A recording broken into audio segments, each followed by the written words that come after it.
Welcome to Eerie Shadow.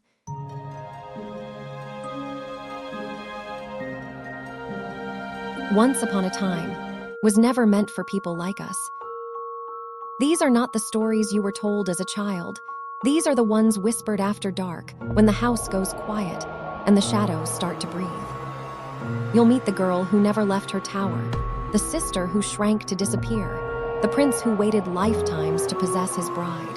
These are bedtime stories for the broken and the brave enough to listen.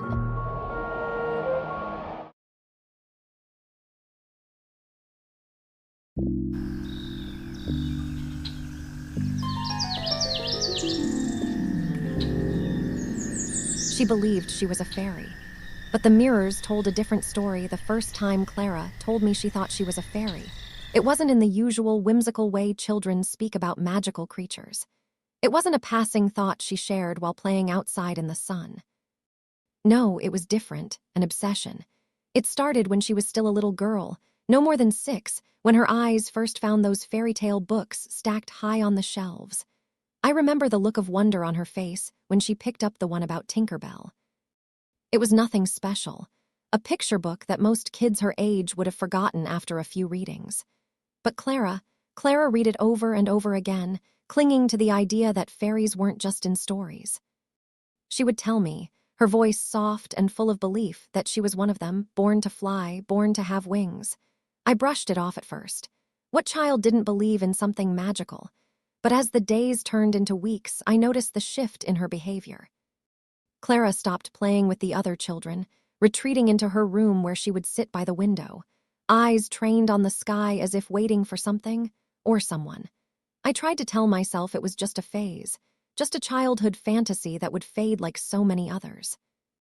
But there was something about Clara's intensity, the way she believed in it so fiercely, that made it different from the usual daydreams. It wasn't always like this.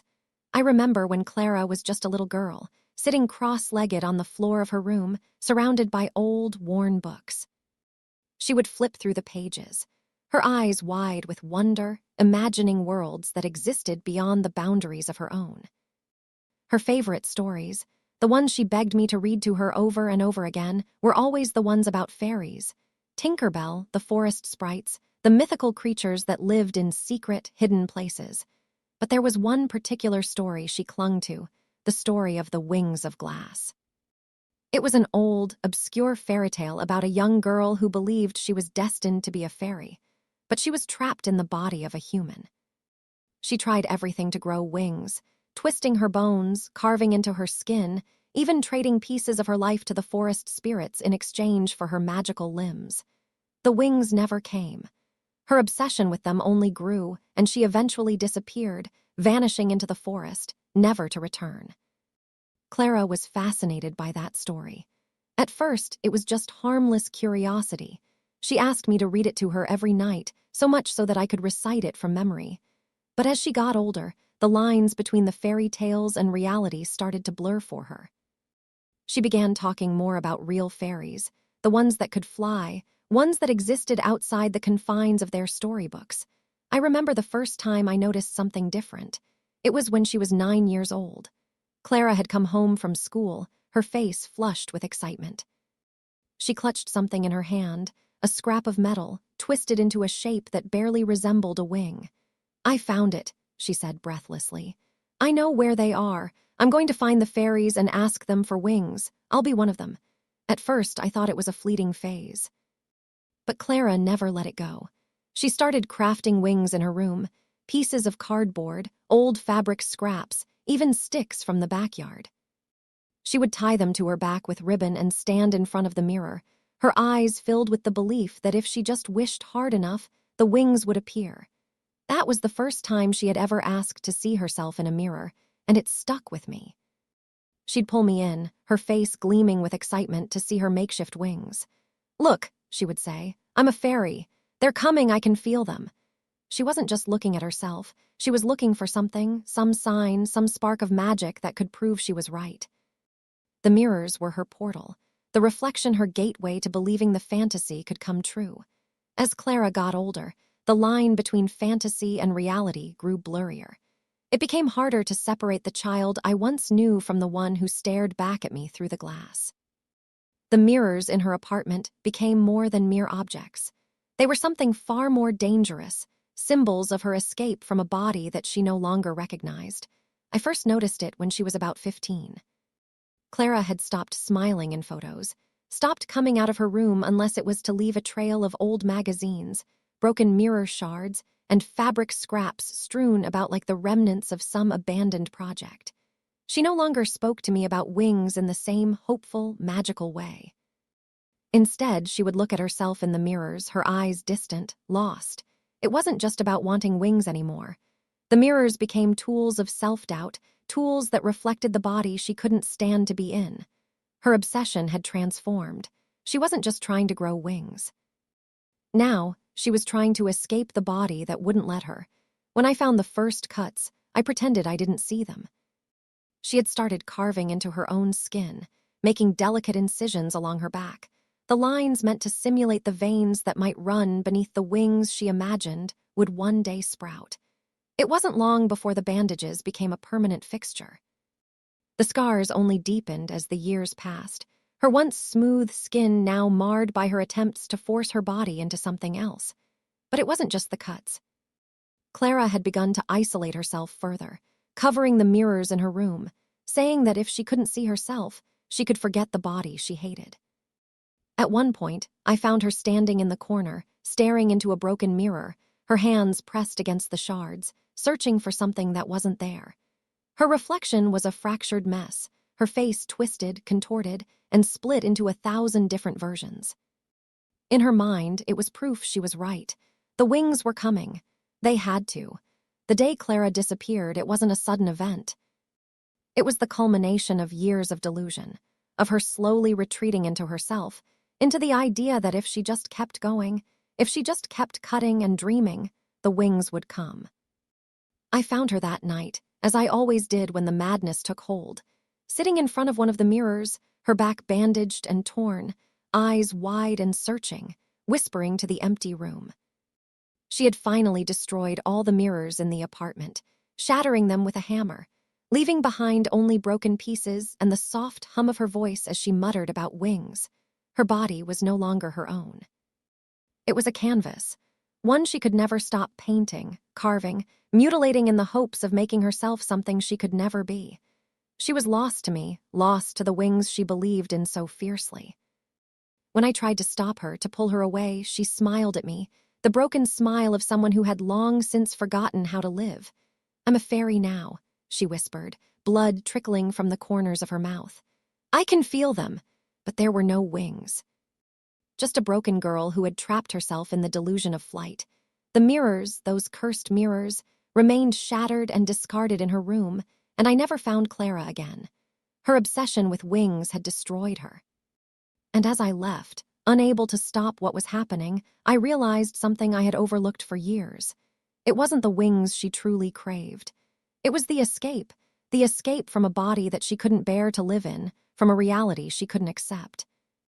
Now the mirrors are gone, and with them, the reflection of the girl I once knew.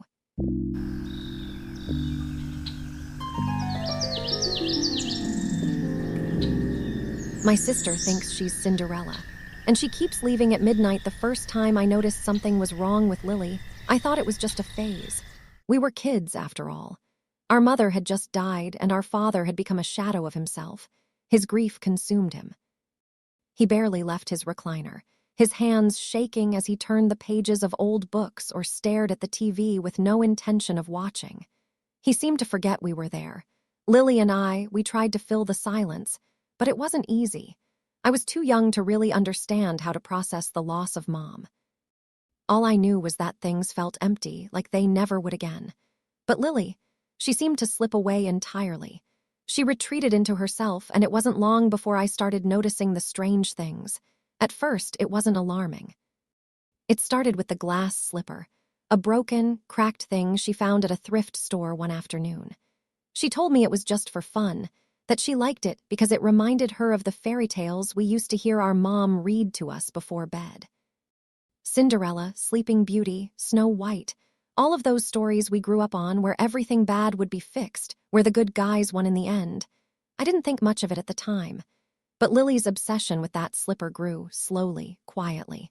She started carrying it around everywhere. And then it wasn't just the slipper. It was the fairy tale itself. I'd hear her whispering to herself, talking about going to the ball or waiting for the prince to arrive.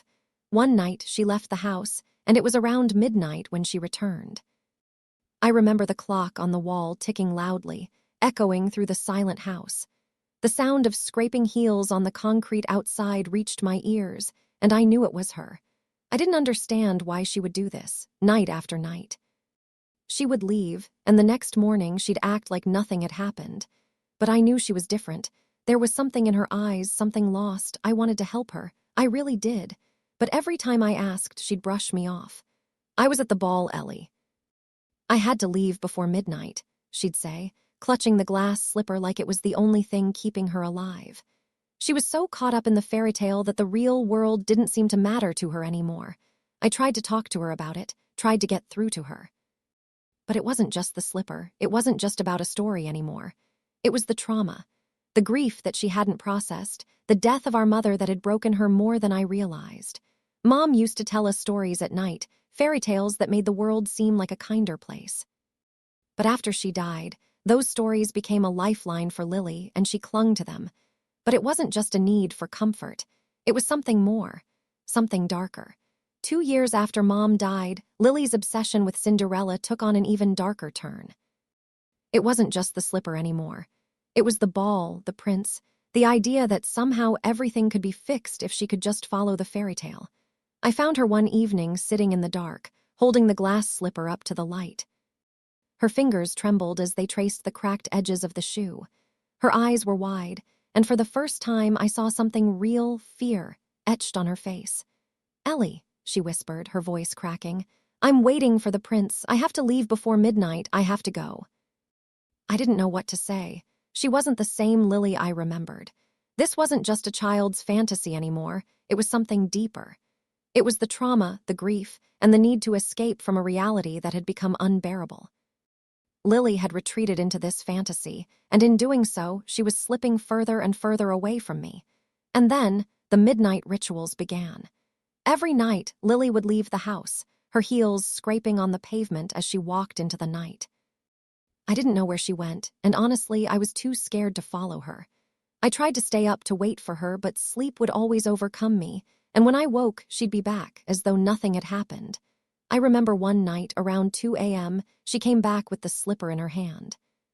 It was filthy now, covered in dirt and scuff marks. Her hair was tangled and her clothes were torn as if she had been running. "I had to leave," she said softly, her eyes glazed over. "The prince didn't come, the ball was over." I didn't know what to do. I couldn't reach her. It was like I was losing her, piece by piece. As the days passed, Lily's behavior grew more erratic. She wore the same dress every day, a faded blue, frayed at the edges, the one she said was for the ball. She started missing school, telling me that she couldn't go because she had to wait for the prince. I didn't know how to handle it. How do you talk to someone who doesn't even know who they are anymore? Teachers noticed, too. Mrs. Calloway, her English teacher, pulled me aside one day, her face full of concern. "Your sister. She seems different lately," she said. "She's withdrawn, distant. She seems lost in her own world. It's not healthy." I didn't know how to explain. I couldn't tell Mrs. Calloway that Lily was clinging to an imaginary world because the real one was too painful. I couldn't tell her that Lily was dissociating, retreating into a fairy tale to escape the unbearable grief she couldn't process. The isolation worsened. Lily became more reclusive, avoiding friends, teachers, and even me. I'd see her walking through the halls of school, eyes downcast, her glass slipper always by her side. She didn't talk to anyone, and when people tried to reach out to her, she'd shut them out, retreating into her own world. At home, she locked herself in her room. Her obsession with Cinderella took over every part of her life, and I could see the toll it was taking on her mind. The more she isolated herself, the more unrecognizable she became. Her eyes were hollow, like she was waiting for something, someone, to pull her out of the nightmare she had created for herself. It was a full moon that night when Lily didn't come home. I knew something was wrong. I had that feeling deep in my gut, the same feeling I had every time she left, but this time it was stronger, more urgent. When the clock struck midnight, I couldn't take it anymore. I grabbed my coat and ran outside, searching for her in the dark. The streets were empty, the air cold against my skin. I called her name, but there was no answer, only the distant sound of footsteps scraping across the pavement. I found her sitting on the steps of the old church near our house, her head down, her hands gripping the glass slipper. The moonlight bathed her in a pale, eerie glow. Her dress was dirty, torn in places. Her eyes were vacant, staring straight ahead. When I knelt beside her, she didn't look at me. She didn't acknowledge my presence. "The prince didn't come," she whispered, her voice hollow. I waited, and he never came. I wanted to pull her out of the fairy tale, to bring her back to the world where she belonged. But Lily wasn't there anymore. The real Lily had vanished, lost to a story she couldn't let go of, a story that had consumed her completely. I sat beside Lily on the cold church steps, the glass slipper still clutched in her trembling hands. The night air was thick with tension, and the faint hum of distant traffic was the only sound that broke the silence. Her voice, so soft and distant, was almost swallowed by the wind. "The prince didn't come," she whispered again, her words barely audible. I wanted to scream at her, to shake her, to make her see that this wasn't real. This obsession, this fairy tale she'd built around herself, none of it was going to bring our mother back. None of it would fix the broken pieces of her heart. But all I could do was sit there, helpless. I reached out and touched her shoulder, and she flinched at my touch. Her body felt cold, stiff. "Lily," I said gently, my voice cracking, "you need to come home, it's late. Dad's worried." She didn't react. Her gaze remained fixed on the empty street, her face pale, void of the spark that once made her the sister I knew. It was as if she wasn't really there, like she was stuck in some other world where everything was still broken, still lost. I felt a wave of guilt wash over me. Guilt for not being able to fix her, for not noticing sooner how deeply she had been affected by Mom's death. I thought she was just a kid dealing with loss, but I failed to see how much she was falling apart. The truth was, I didn't know how to help her. I didn't even know how to talk to her anymore. I wasn't sure if I ever could. A few moments passed, and I glanced up at the full moon, its cold light casting long shadows over the quiet town. The ticking of the clock inside my head was unbearable. Midnight had passed, and still, Lily wouldn't let go of the fairy tale. "Lily, please, you have to come back. You're not Cinderella. This isn't the life you're supposed to have." Her eyes flickered for a moment, as if something deep inside her was trying to surface, but then she blinked, and that familiar, vacant look returned. "It's too late," she whispered, her voice shaking. "The ball is over. I waited. I did everything right, but he never came." I closed my eyes for a moment, fighting the tears that threatened to spill.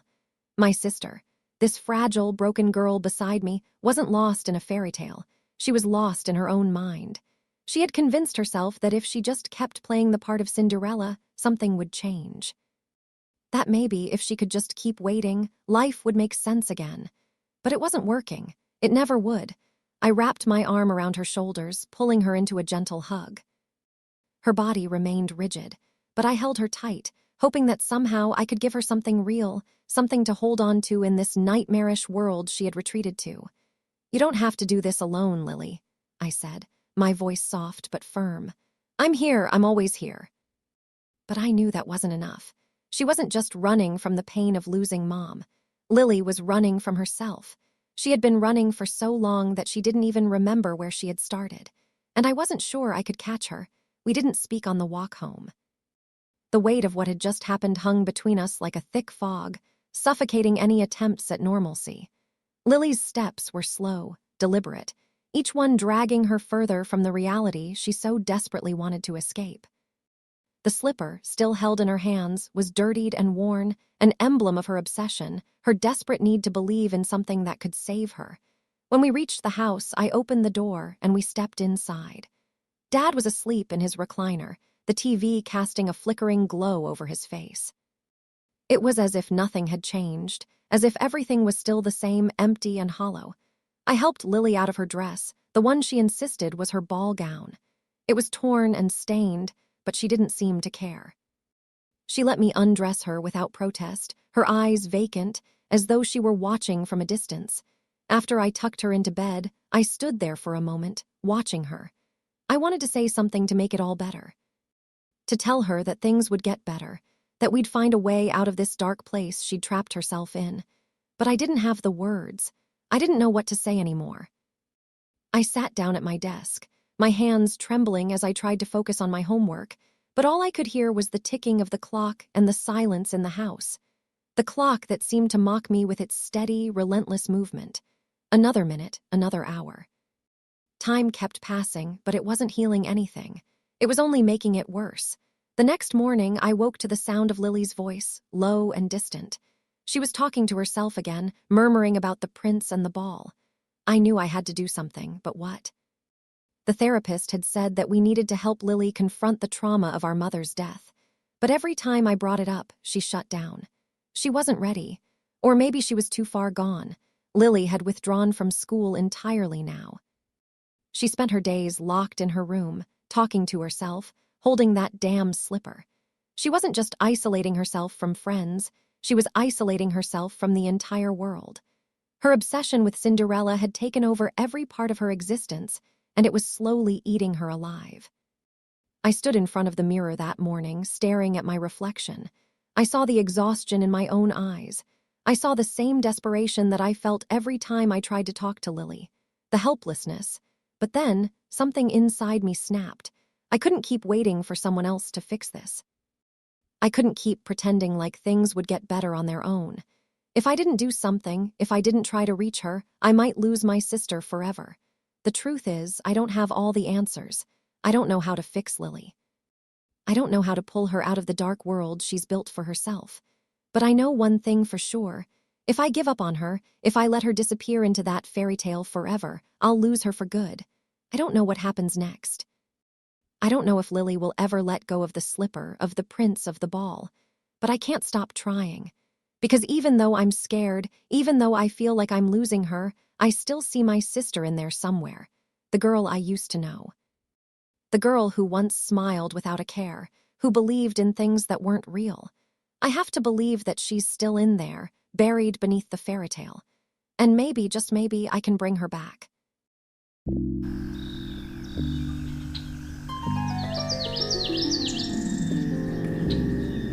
The hallway felt longer than usual that night. It always did. The silence of the house pressed in on me like a weight, the walls closing in with every step. I stopped in front of the mirror, its large antique frame draped in a soft, golden sheen from the dim light above. A patch of moonlight cut through the hallway window, just enough to reveal the strange distortions of my reflection. I couldn't help but stare. The woman in the mirror looked almost like me, tall, slim, with my mother's angular features and my father's deep-set eyes. But something was off. The ears. They were barely visible beneath the white hat I always wore, a little too big, a little too stiff. Still, I could see them, jutting out, unmistakable, no matter how tightly I pressed the fabric down. Every night, the mirror showed me what I feared. An animal-like deformity, an ugliness I could never hide from. Why did they give me these? I thought. Why couldn't they just make me normal? A faint sound from the shadows behind me interrupted my thoughts. A rustle, like someone was there. I spun around, but the hallway was empty, just the mirror. And me. I stepped closer, feeling my breath catch in my throat. My reflection. It was wrong. The ears. The familiar, ugly appendages that had defined me my entire life, mocked me even, hung out from my scalp, their flesh raw and scarred. The surgical scars were still there, red and angry. The same scars they'd promised me would make me look better. A faint sound broke the silence, and I whirled around in fear, like a soft scraping, as if someone was dragging something heavy across the floor. But there was nothing, just me. And my ears. I turned back to the mirror, the woman in it, me. She wasn't smiling. She couldn't, she wouldn't. She looked tired. The mirror wasn't just showing me the truth. It was showing me something else, something terrible. The attic door creaked as I pushed it open, the scent of old dust and mildew hitting my nose. I hadn't been up here in years. The last time I came, my mother had caught me and screamed at me to never return. But something had changed. My father wasn't home and my mother was off with Mrs. Carmichael, gossiping about God knows what. It was the perfect chance to explore. The wooden steps groaned under my weight as I climbed up. A single bulb flickered above, casting shadows that stretched like fingers across the walls. My heart pounded in my chest as I crept toward the stacks of boxes in the far corner.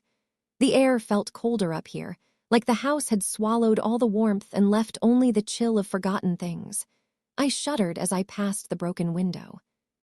A gust of wind whistled through the crack, rattling the old glass. Then I saw it. A large wooden trunk sat against the wall, covered in layers of dust and cobwebs. The latch was undone, and the lid was slightly ajar. I felt my breath catch in my throat. I wasn't supposed to be up here, and yet the temptation to open it was overwhelming. I lifted the lid. Inside were old family photos. Some of them were too faded to make out, but others were clearer. I found a picture of my mother, younger, smiling with my father beside her. A family portrait, only there was something off about the way they were standing, and behind them, hidden in the shadows, was a faint outline of something large. I turned the picture over, hoping for an explanation, but the back was blank. Looking for something, I nearly jumped out of my skin. My father's voice rang out from behind me. His face was shadowed, but his tone, though quiet, was unnervingly sharp. "Just wondering," I mumbled, my fingers still gripping the photo. I didn't dare look him in the eye. "You should leave that stuff alone, Maggie," he said, his voice colder than the air around us. "Some things are better left buried." I could barely breathe as he stepped forward, his shoes tapping sharply against the wood. "Don't go digging up things that don't concern you. I was just looking." My voice trailed off, unsure of what I had meant to find. Was it the past, the truth? Or was it something darker, something about myself? His eyes flickered over the trunk, but he didn't say anything more. The air hung thick between us, full of things unsaid.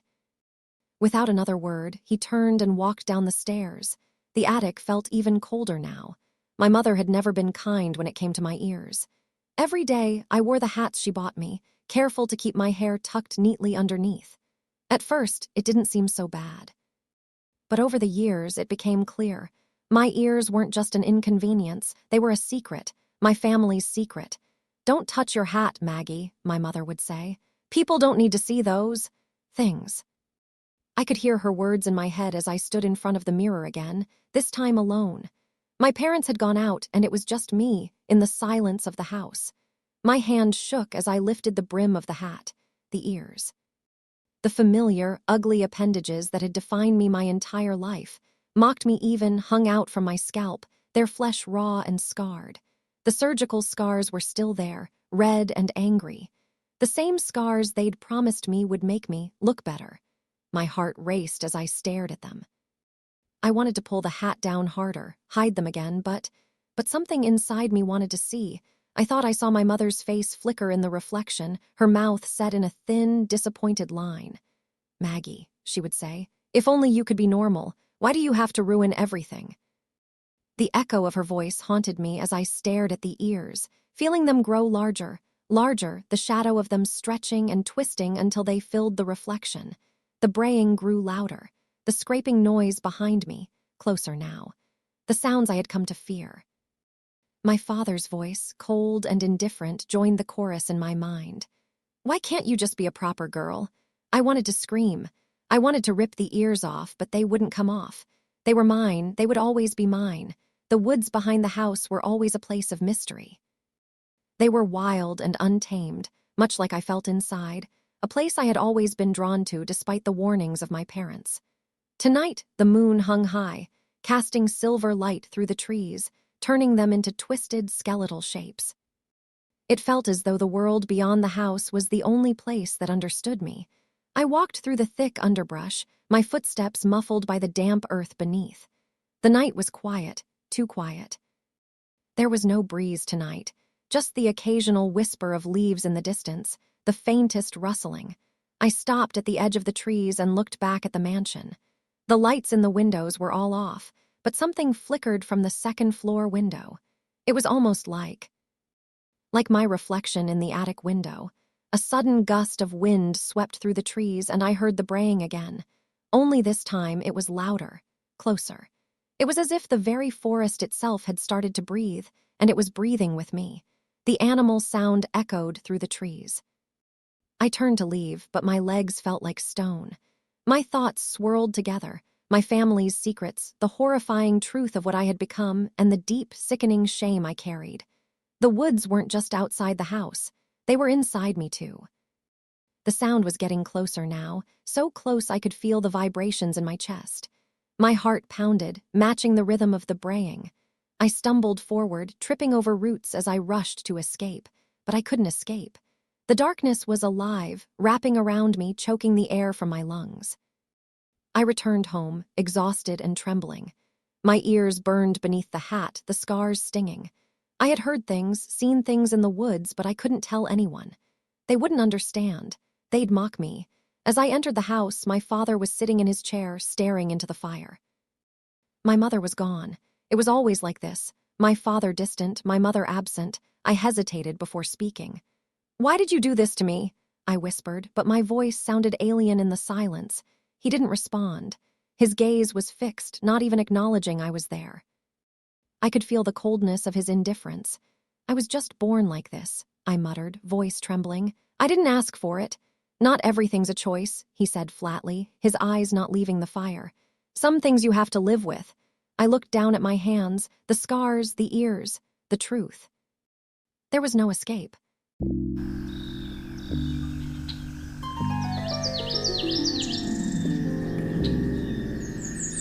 I used to believe fairy tales were written to protect children, that they were moral shields. I didn't realize until too late that, for some of us, fairy tales become cages. Especially if you never leave the tower. My name is Evelyn. Everyone calls me Evie. At least, they used to. I live in the attic room of my mother's house. A round window, a bolted door, and a full-length mirror. Nothing more. My bed sits beneath the circular pane of glass, where sunlight filters in like a holy beam. My hair, it drapes down the frame of my bed, coils around the floor like living vines. I haven't cut it since I was 13. I'm 28 now. It wasn't always like this. My cousin Marla used to bring me peanut butter sandwiches and stack books outside the door. She's the only one who visits anymore. Last year, she started saying things like, "You need to come downstairs and there's help out here." But every time I got close to the door, my chest tightened like a noose. So I'd retreat, brushing my hair, whispering my lullaby. Golden strands protect the light, keep me hidden out of sight. My mother used to sing it to me. She passed away 6 years ago, fell down the stairs. They said she was drunk, but she never drank. I saw her eyes before they closed. She was terrified. At night, I hear things. Breathing behind the walls, the sound of scissors snipping. It started small. One morning, I found a strand of hair on the floor, cleanly cut. Not torn, not broken, cut. I felt the breath leave my lungs. I searched for the scissors I used to keep hidden in the dresser. Gone, I screamed at the walls, at the floorboards, at Marla when she visited. "You're trying to take it away." "Evie," she said, voice trembling. "No one is trying to hurt you. You need to leave this room. Please, this place, it's not safe." She looked over her shoulder when she said it, like someone might hear her. That night, I woke up to scratching at the door. Soft at first, then louder. A scrape, a claw, a desperate pull at the handle. I pulled the quilt over my head and hummed the lullaby until morning. Golden strands protect the light, but the world was changing. A week later, I found the attic window latch broken. It had never opened before. My mother sealed it shut when I was a child. But now it gaped a crack, just enough for cold air to leak in. A braid of my hair was nailed to the frame. Marla hadn't visited in days. I stopped sleeping. Every corner of the room breathed with shadows. I saw things moving in the mirror. My reflection would tilt its head when I didn't. One time it lifted scissors and smiled. I spoke to the walls, whispered to the floor. One morning I found a journal beneath the floorboard. Old, dusty. The cover read, "The Tower." Inside, entries written in my handwriting, but I had no memory of writing them. They were signed Rapunzel. Day 23. They're testing the walls again. They want my hair. It's not hair, it's memory. Magic, identity. Day 59. The witch wears my cousin's face. But I know it's not her. She wants to cut the past away. Day 108. Don't let them climb up. Don't let them cut the truth strand by strand. I stopped eating. My stomach twisted in knots. My body was too heavy, my hair too dense. It began wrapping around furniture. Tangled through the bed frame, the vents, the floorboards. One morning, I awoke to find it curled tightly around my ankles, as though protecting me. One gray, liminal afternoon, when the light through the round attic window had the dullness of forgotten hours, I rifled through one of the books Marla had brought me, a dog-eared collection of folk tales, the cover frayed and corners softened by time. I wasn't really reading. I just needed to feel pages, to remind myself that time was still passing somewhere outside. As I flipped past a familiar story about a girl trapped in a tower guarded by thorns, something fluttered loose from between the pages. A single, folded sheet of paper, thin and yellowed with age, as though it had been breathing with the book all along. My fingers trembled slightly as I opened it, recognizing Marla's handwriting immediately, slanted, emotional, the kind of script that looked like it had been written in motion, mid-thought. The words hit like a cold slap. If she doesn't leave soon, I'll have to call them. I hate this. She's not crazy, she's hurting. Aunt Lorna did something to her, I know it. I keep hearing footsteps upstairs when I come by. I think something's still in that house. But how do you convince someone their whole world is a prison? The ink was slightly smudged, as if she had hesitated, maybe cried when writing it. My breath hitched. The attic suddenly felt tighter, the air pressing down with invisible hands. The silence around me wasn't quiet, it was listening. A sharp awareness crawled up my spine, like I wasn't the only one reading the letter now. I turned the page over, empty, but the space between the lines screamed with betrayal, with grief, with love twisted by helplessness. Dated 2 weeks before she stopped coming. 2 weeks before the scratching got louder. 2 weeks before the window cracked open on its own. I clutched the note to my chest, heart pounding, throat dry with unsaid words. My eyes burned, not just from tears but from shame, from fear, from the creeping realization that Marla had known more than she ever dared tell me. That maybe she had tried and something had stopped her. Something in this house. Something that new.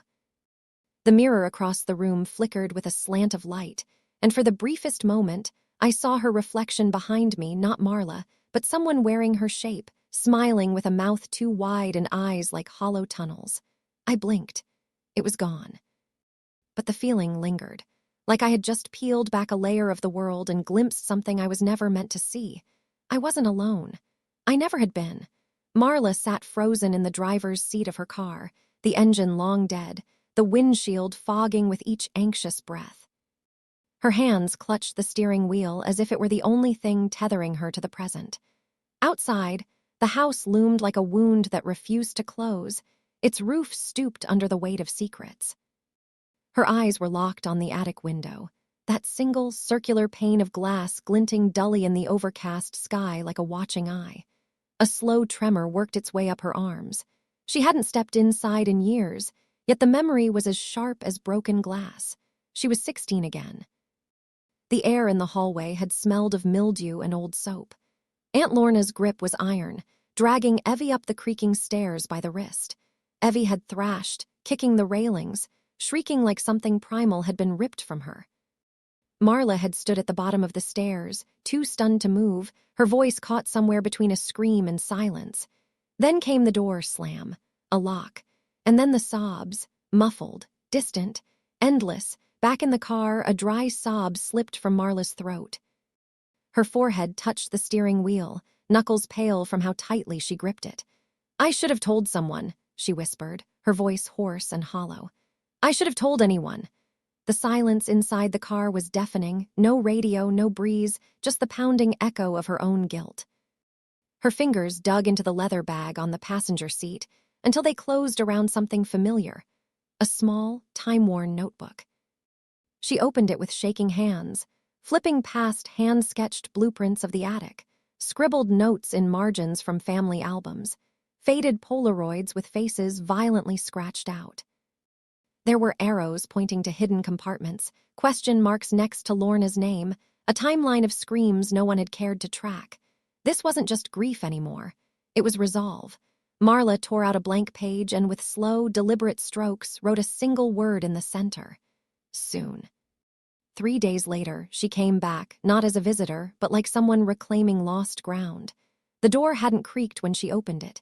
It was as if the house had let her in. Dust coated the floor like snow, disturbed only by her cautious footsteps. She stood before the attic door, cracked just enough to catch a whisper of breath from inside. "Evie, please," she said softly, her voice trembling like a match ready to burn. "I remember the day your mother locked you up here. You screamed. I screamed too." She leaned her forehead against the doorframe, tears brimming in her eyes. "But she said it was for your own good." Silence hung in the air, thick and humming, like the house was holding its breath. "She told me you weren't like other kids, that something inside you needed to be controlled. That if your hair was ever cut, the truth would get out." Inside, I pressed my palms against the mirror. The glass was cool, almost breathing beneath my touch. My reflection wept, silent still, but my eyes didn't blink. I didn't feel the tears. They slid down like someone else's sorrow, worn like a mask. Something ancient stirred inside my chest, something I didn't yet have a name for. Outside the door, Marla was breaking. Inside the mirror, I was waking. And the house, oh, the house, listened with hunger. Marla stood with her palm pressed against the attic door, her fingers splayed wide as if trying to feel some trace of life pulsing from the other side. The wood was cold, worn smooth by time and touch, but unyielding. Her lips trembled as she whispered, "I'm sorry." Her voice barely rose above the groan of the wind outside. "I didn't protect you, but I'll get you out, even if you hate me for it." Her forehead rested briefly against the door, lashes wet, breath fogging the air between her and that barrier. Slowly, from the depths of her coat pocket, she pulled out a pair of rusted scissors wrapped tightly in a piece of old floral cloth. The fabric was yellowed and brittle, like it had been hidden for decades. The blades caught no light, dulled, pitted with age, but carried a quiet menace, the kind that lingers in old wives' tales. Her fingers hovered over the cloth before peeling it back. "I remember these," she murmured. Her eyes were far away, lost in another time. "Mom used to say they were cursed. Said they cut more than just hair." A flicker of fear, or maybe memory, danced across her face. Then, without another word, she wrapped them again, tucked them back into her coat, and left. Her footsteps on the stairs echoed like distant thunder. Later, the sky cracked open with a storm that shook the very bones of the house. Rain lashed against the circular attic window in violent bursts, the sound like frantic fists pounding to be let in or out. The power blinked once, then died completely, leaving me in a soup of shadows. The mirror on the far wall dimmed, its surface going flat and dark, no longer reflecting anything but the candlelight I managed to strike to life. My hair, heavy with condensation and days of neglect, hung limp and wet down my back, tangled like vines around my arms and ankles. Each step toward the door felt like wading through thick fog. My breath was shallow, the silence pressing on my chest like weight. Then the sound returned, the one that always came when the lights went out, scratch, scratch, followed by 2 deliberate knocks, knock, knock. "Evie, it's me." Marla's voice, but something was wrong. I didn't move. I didn't answer. My body locked into place, instincts overriding memory. Because beneath the door, I could see the shadow of feet bare, too large, too long. And the voice, it wasn't just hers. It was layered, warped like something mimicking her cadence but missing the rhythm. A distortion. "You don't need the tower anymore," it whispered, both a comfort and a command. Terror seized me. I screamed.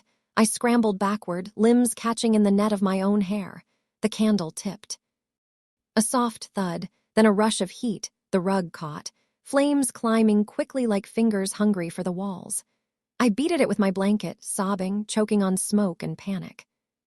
The shadows flickered in the mirror, warping my reflection into something twisted, mouth wide in a silent scream, eyes white with fear. I don't remember the moment my knees buckled, or how long the dark took me. But when I woke, everything smelled like ash. The walls were blackened, breathing in ruin. My braid, once thick, heavy, a tether to something sacred, was half gone, charred to the scalp in places. I clutched what remained, a handful of burnt strands, and screamed again, not from pain, but from the grief of something stolen. I screamed until my voice cracked, until the room blurred, until even the shadows seemed to flinch. The photograph slipped under the scorched doorframe, seemed to linger in the air before it fluttered to the floor with a quiet thud, as though the house itself was holding its breath. I picked it up carefully, my fingers trembling as they brushed over the edges. It was a picture of me and Marla, children again, laughing in the yard. My hair was short, cropped to my shoulders, carefree and innocent, the way it had been before the world twisted and locked me away. But as my eyes traced the lines of the photograph, the chill of the message scrawled on the back hit me harder than the cold draft swirling through the room. She lied to us both. The words burned through me like a brand. My pulse quickened, my heart in my throat, suffocating. Marla, what did she mean by that? The photograph seemed too quiet, too still against the howling chaos inside me. The next day I saw her.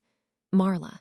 She stood outside the attic door, pale, tear-streaked, her figure trembling in the dim hallway light. She looked nothing like the girl from the photograph, but more like a ghost, lost and haunted. "You have to come out, Evie. Please, you're not Rapunzel." Her voice cracked and my breath caught. I wanted to believe her, to step into her arms and feel something familiar, something safe again. But in that moment, I knew I was Rapunzel.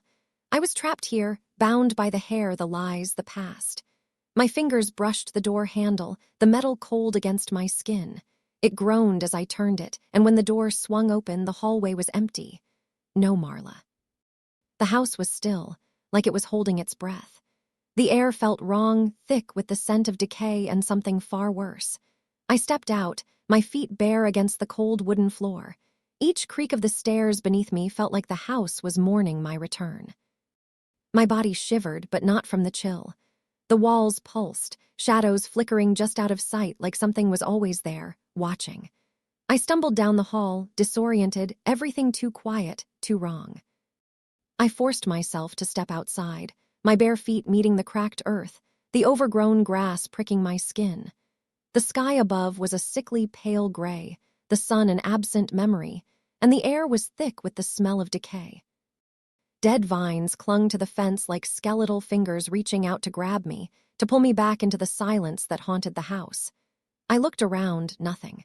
Just the wind, a gust that felt too cold, too empty, too loud. It screamed in my ears, pressing in on me from every angle, suffocating. My knees buckled, and I collapsed into the field across the street, the wet grass pressing against my skin like an unholy embrace. Everything blurred, time, space, reality. My breath was the only thing I could hear, ragged and frantic. The next thing I knew, I woke up in a hospital bed. My hair gone. I reached up, fingers grazing the smooth skin where my braid used to rest. The absence of it was like a gaping hole in my chest. Marla was sitting beside me, her hand gripping mine tightly, her face a mask of worry, but something else behind her eyes, guilt, perhaps. "You wandered out, collapsed. You were dehydrated, delusional. You'll be okay now." Her words were soft, almost soothing, but I couldn't focus on them. I couldn't breathe. I nodded numbly, murmuring a thank you, my eyes flickering over to the window where the sterile light from the hall barely reached. I wanted to believe her. I wanted to believe that everything was over, that I was safe. But as the night stretched on, that same unease crawled under my skin. I heard it again. The sound that had haunted the attic, the sound that had chased me into the hospital room. Snip, snip, the sound of scissors, familiar, sinister. I jerked awake, the sound of hair being severed still echoing in my ears. I turned my head slowly, terrified, and there it was, a lock of my hair, lying on the pillow beside me as if it had fallen from my very scalp. I stared at it, heart thundering in my chest. What was happening? I could hear the whisper of my reflection in the mirror above the sink, brushing my hair, though I hadn't moved. The image wasn't mine. It was someone else's. Someone who wasn't done with me yet. Weeks passed. Therapy. Meds, fresh air. I tried to convince myself that I was healing, that the house, the tower, the shadows, they were behind me now. But even with the new light of day, something lingered. The days felt like they dragged, each one longer than the last, with a hollow ache that no amount of fresh air could fill. Marla came by, but it wasn't the same. She no longer met my gaze, her eyes drifting away the moment they caught mine. There was something else in her demeanor, something guarded, as if she were holding back a truth too heavy to share. Her hair, once long and flowing, was now cropped, much like mine had been in the photograph from all those years ago. I wondered if she too was trying to outrun the past, but it wasn't just her hair that caught my attention. It was the faint line around her wrist, pale against her skin, a scar. It was almost as if something had once bound her there, something that had left its mark even when the ties were long gone. My throat tightened at the sight, a deep, unspoken question crawling up my chest. I asked her once, my voice breaking the silence that hung between us. "Why do you keep coming, Marla? After everything?" She paused, her lips trembling with the weight of the unspoken. Her breath hitched, and she whispered, "Because I used to believe in fairy tales too. But someone has to be the one who tells the ending right." Her words clung to the air, each one a thread in a tapestry of guilt and regret that wrapped tighter and tighter around me. She stood there for a long moment, her gaze now fixed on the door, like she couldn't bring herself to look at me again. Then she turned and walked out, the sound of her footsteps fading down the hall, swallowed by the silence that seemed to hang in the room like a shroud. I stood at the window, staring out into the stillness. The sun was setting, casting long shadows over the yard, and I thought I saw something, a flicker, a brief movement. I turned toward the attic window, heart hammering, and there it was. My reflection, still there in the glass. Still brushing, still waiting. The image of me, trapped in the past, bound to the house, to the hair, to the lies. My breath caught in my throat as I pressed my palm against the glass. The reflection did not move. It did not blink. It just stared back at me, its eyes hollow with longing and sorrow. I closed my eyes for a moment, but when I opened them again, it was still there, waiting. And I realized, with a shiver crawling up my spine, that perhaps the story was never really over.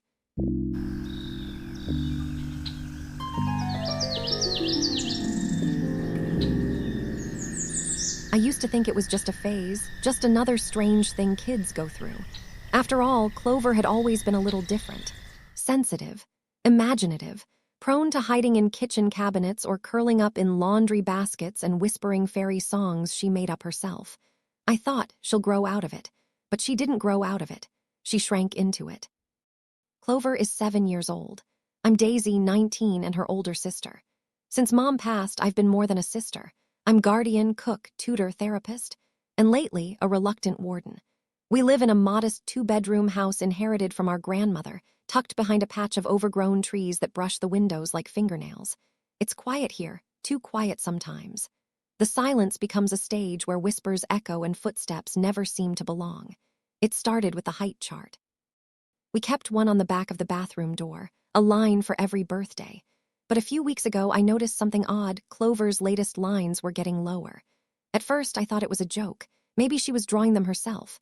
But when I confronted her, she simply blinked at me and said, "I'm getting smaller, Daisy, like Thumbelina." I laughed, nervously. "That's not how it works, Lil. People grow up, not down." She didn't argue. Just walked off, humming something low and strange under her breath.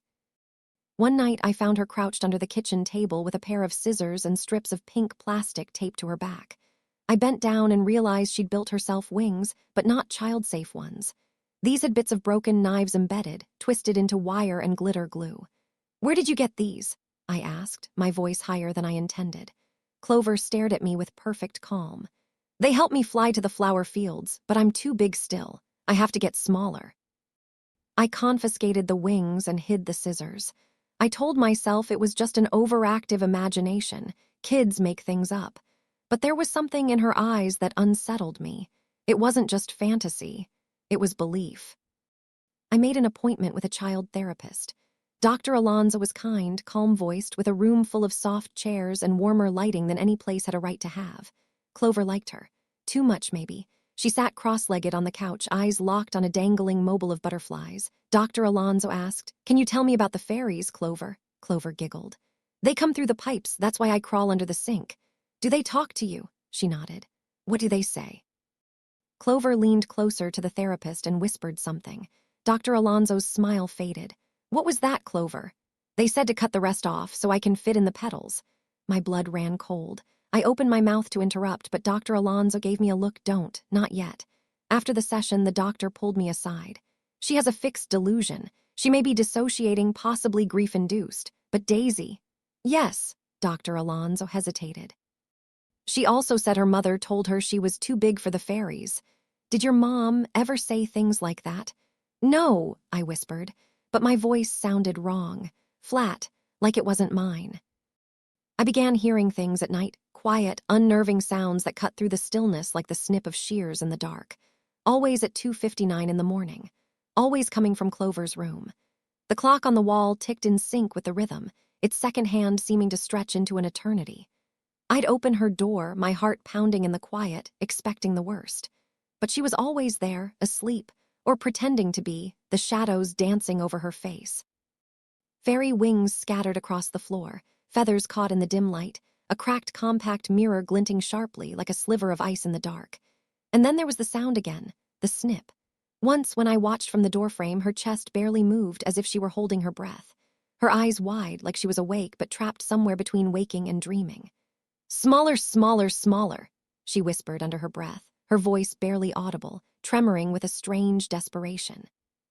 The words curled into the room like smoke, wrapping around my chest until I couldn't breathe. The dreams came next, nightmares that felt like they belonged to someone else. I dreamed of shrinking, my limbs folding in on themselves, bones bending and breaking like paper. I felt pulled down into the earth, roots and worms crawling beneath my skin, dragging me further and further into the dark soil. And when I looked in the mirror, I saw my reflection twist. My head seemed too large for my body, or maybe my body had become too small to hold it. I couldn't tell.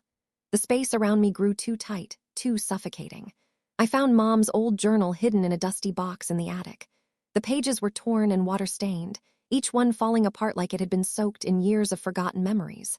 One entry caught my eye, written in Mom's frantic scrawl. Clover keeps hiding in the washing machine. She says the fairies told her it's a tunnel. I told her she was too big to go through. She cried for hours. I had to give her something shiny to distract her. Another page was torn in half, but the words were still legible. When I was young, I used to dream of shrinking. I wanted to disappear. My mother told me small girls are closer to God. Maybe that's what I've passed on. The realization hit me like a cold slap. It wasn't just Clover. Clover started building again. This time, it wasn't wings. She crafted a bed, miniature, delicate, and painstakingly carved from popsicle sticks and toothpicks, each tiny joint like a sick joke. She called it her forever bed. It's for when I finally fit, she told me with that hollow, faraway look in her eyes. I couldn't take it anymore. Something inside me snapped, something dark and twisted. I screamed, yanked the tiny bed apart, the sticks splintering and breaking under my hands. Clover's scream was louder, sharp, almost inhuman. They're going to be mad at you. They said no big girls are allowed. You're too loud to hear them. Her voice fractured, echoing in the space between us, and for a moment I thought I could hear something else, a presence behind her words. Something ancient, something watching. That night I locked her door. My hands shook as I twisted the key in the lock, the click echoing in the silence like a death sentence. I pressed my ear to the door, watching through the keyhole. The room was dark except for the flickering candlelight, casting long, distorted shadows that made the walls seem to breathe. Clover stood in front of the mirror, her tiny hands rubbing something oily across the glass, her reflection blurring, melting. I look too tall here, she whispered, her voice barely a thread of sound. I felt a chill crawl down my spine. Then she took the scissors. The sharp blades glinted in the dim light, gleaming like something sinister. They were hidden in her sock, a secret she kept close as if it had been waiting for this moment. I couldn't stop her. I couldn't even breathe. I burst through the door, my pulse hammering in my chest. She turned, the blade pressed to her arm and her face. Her face was a mask of sorrow, devoid of fear.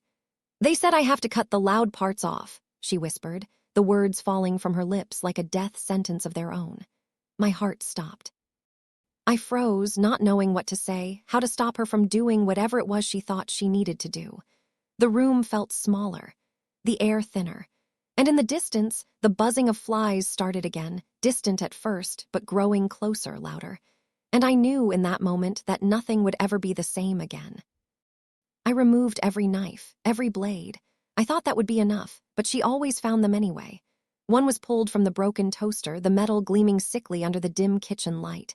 Another was tucked away inside the couch arm, buried beneath the fabric, just waiting for her hands to pull it free. It wasn't just delusion. It was direction. There was a purpose to it, A madness I couldn't stop, a path I couldn't follow. The final straw came with the garden. I found her there, crouched behind the hydrangeas, digging. Her hands moved with eerie precision like she'd done it 100 times before. When she unearthed the tiny wooden box, my stomach turned. The box was lined with lace, soft and delicate, and padded with moss, its scent thick and musty. I stood above it, shaking, my body frozen in place. "It's where I'll go," she said, her voice a mere whisper, like a secret shared between the wind and the earth.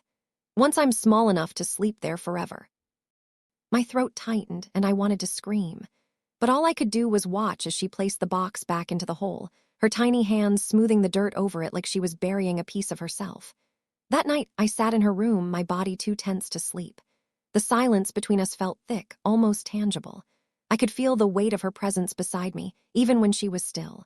Then the whispering started again, but this time it wasn't just Clover. I could hear it clearly now, as though it were crawling from the very walls of the room. "Smaller, quieter, gone." My heart pounded in my chest as the words seemed to press down on me, crushing the air from my lungs. I snapped the lights on, my fingers trembling as I flipped the switch. The room blazed in harsh, artificial light, but the shadows didn't retreat. They clung to the corners like they had a life of their own. And then I saw it, something small, crawling into the heating vent. It shimmered, silver wings glinting in the light, the faintest buzz following it as it disappeared. Clover's voice broke the silence, soft, as if she were speaking to someone else, something else. She said she's ready to trade now. One loud girl for one small one. Her eyes, wide and glassy, never left mine, as if she were waiting for me to understand. But I couldn't. I didn't want to. I packed a bag that night, grabbing only the essentials, but not even thinking to grab shoes. I took her hand, cold and limp in mine, and we left without looking back. We checked into a rundown motel, the kind with peeling paint and broken locks. I shoved towels under the door, sealed the cracks the best I could, and turned on the white noise machine, cranking the sound high enough to drown out the whispers. The sound of static filled the room, but the whispers didn't stop. Now, every night, I sit and watch her sleep. I never close my eyes. I listen for the hums, the soft, chilling whispers that still slip from her lips. "Smaller," she murmurs it in her sleep, as though it's the only thing she's ever known. I can still hear the scratching at the drawers, the tiny, frantic noises as she tries to crawl into spaces too small for her. But she's stopped cutting. For now. I don't let her near the garden anymore. I dug up the fairy bed and burned it, the smell of charred wood filling the air, the crackling sound echoing in the silence. But sometimes, when I walk past the hydrangeas, I see tiny footprints in the dirt, too small to be human. I try to ignore them, but the sight lingers in my mind. Sometimes I wake up in the middle of the night and swear that I'm too big for the bed. My limbs feel swollen, like they've grown overnight, stretching out of control, like I'm being punished for not listening sooner. Last night, I found a pair of scissors under my pillow, the blades gleaming in the moonlight that filtered through the window. Tied to them was a single pink feather, delicate and soft, the kind that might have fallen from a bird with wings too small for its body.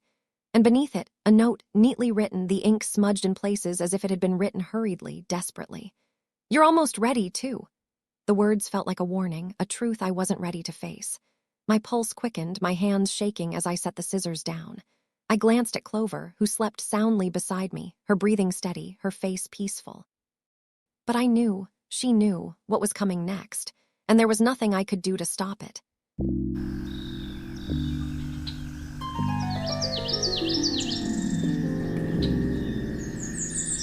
The beeping of the heart monitor was steady. It was a sound I came to loathe over the past few weeks, a constant reminder that I was alive, but I wasn't really living. I couldn't feel anything. My eyes were open, but my body was as stiff as a board. Every day felt the same, trapped in a reality where the world kept moving on around me, but I was stuck in place. I was aware of everything. Every whisper from the nurses, every flicker of the hospital lights, every subtle shift of the air in the sterile room. But none of it mattered. I couldn't move. I couldn't speak. I couldn't even scream. My name is Sarah, and I was caught in something that felt like a nightmare that wouldn't end. What made it worse was that I couldn't tell anyone. I couldn't explain. I couldn't even ask for help. All I could do was lie there, paralyzed in my own body, while my mind screamed in desperation. It started with a headache. I woke up one morning with a dull ache in the back of my head. It wasn't unusual. I'd been stressed out at work, pushing myself too hard to keep up with deadlines and responsibilities. I thought nothing of it. But as the day went on, I felt the pain intensifying, creeping down my neck, sending waves of nausea through me. By the evening, I had collapsed on my bed.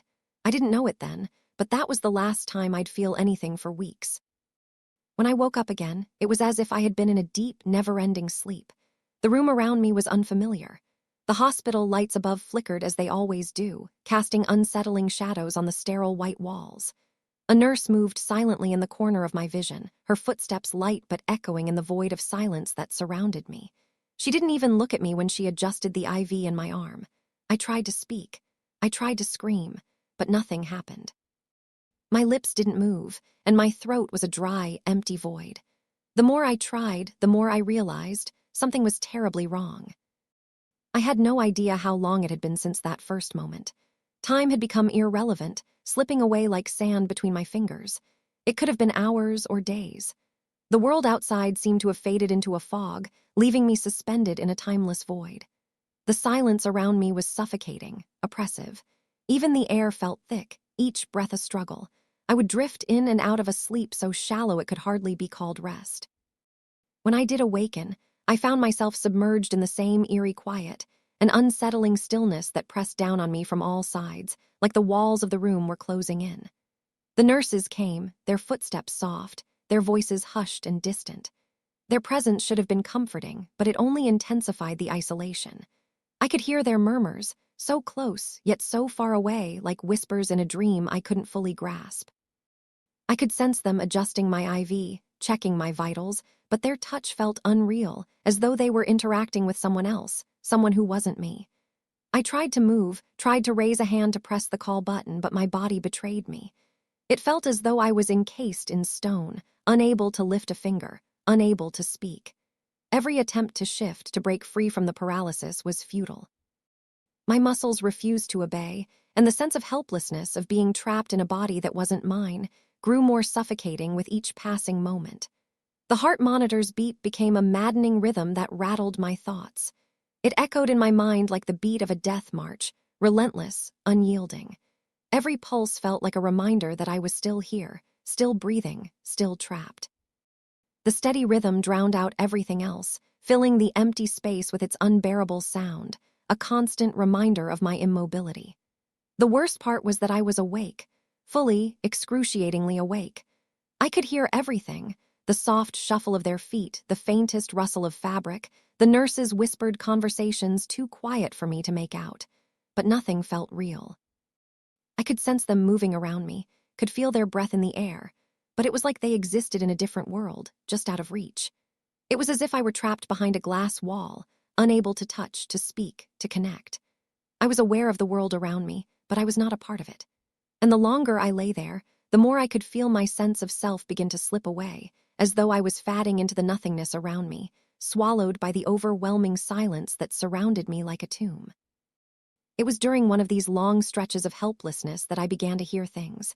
At first, it was subtle, a rustle of papers, a soft murmur that might have been my name. But soon it grew louder, more persistent. I heard the nurses' whispers more clearly now.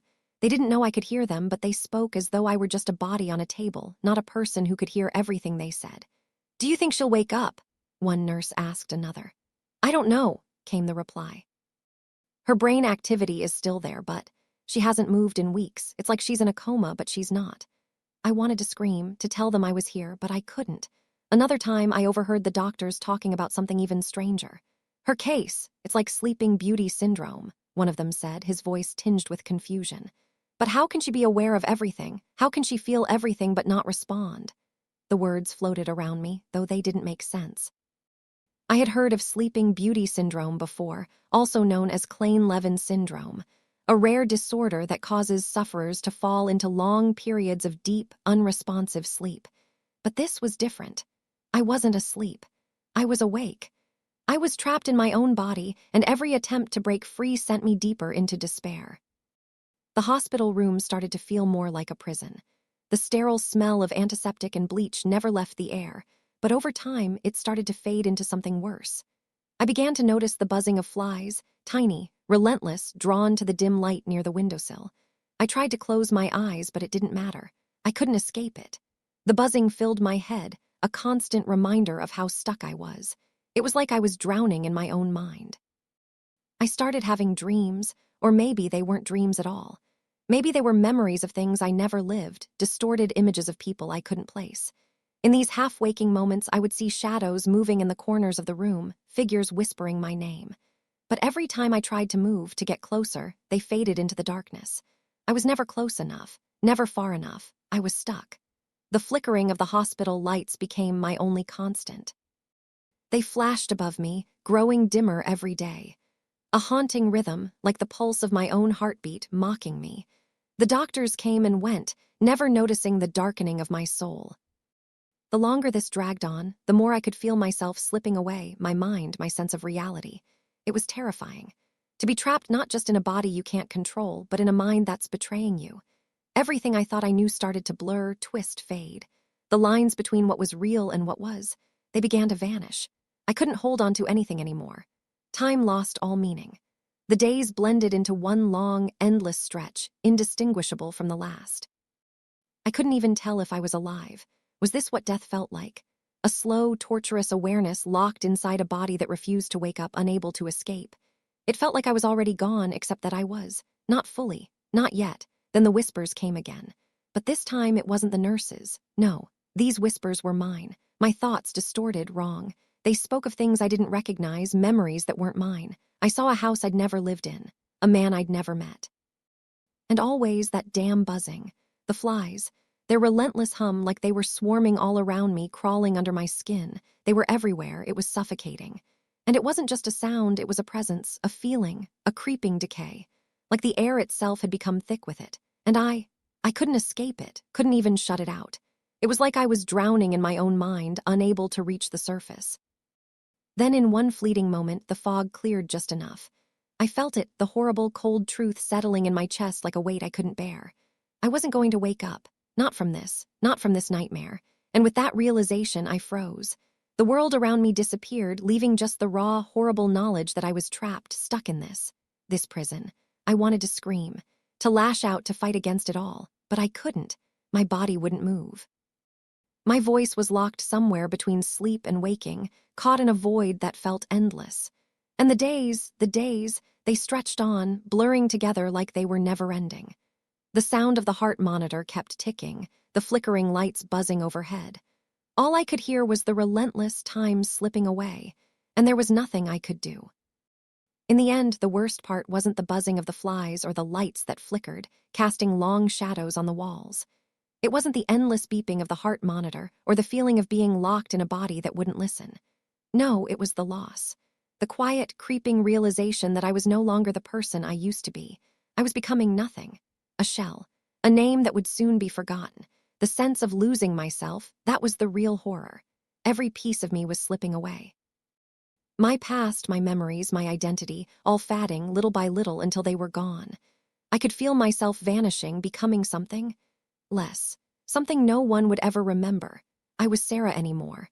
I was just an echo, an empty whisper in the dark. And as that realization settled in, I couldn't help but wonder, what happens when even the echo fades away? I don't know when it happened, when I finally stopped fighting, when I finally accepted the fact that I would never move again. I don't know if I ever did wake up. Maybe I'm still in that sterile room, still trapped in the paralysis of my own mind. Maybe I never left. But I do know one thing for sure, I am still here. And maybe that's the scariest part of all.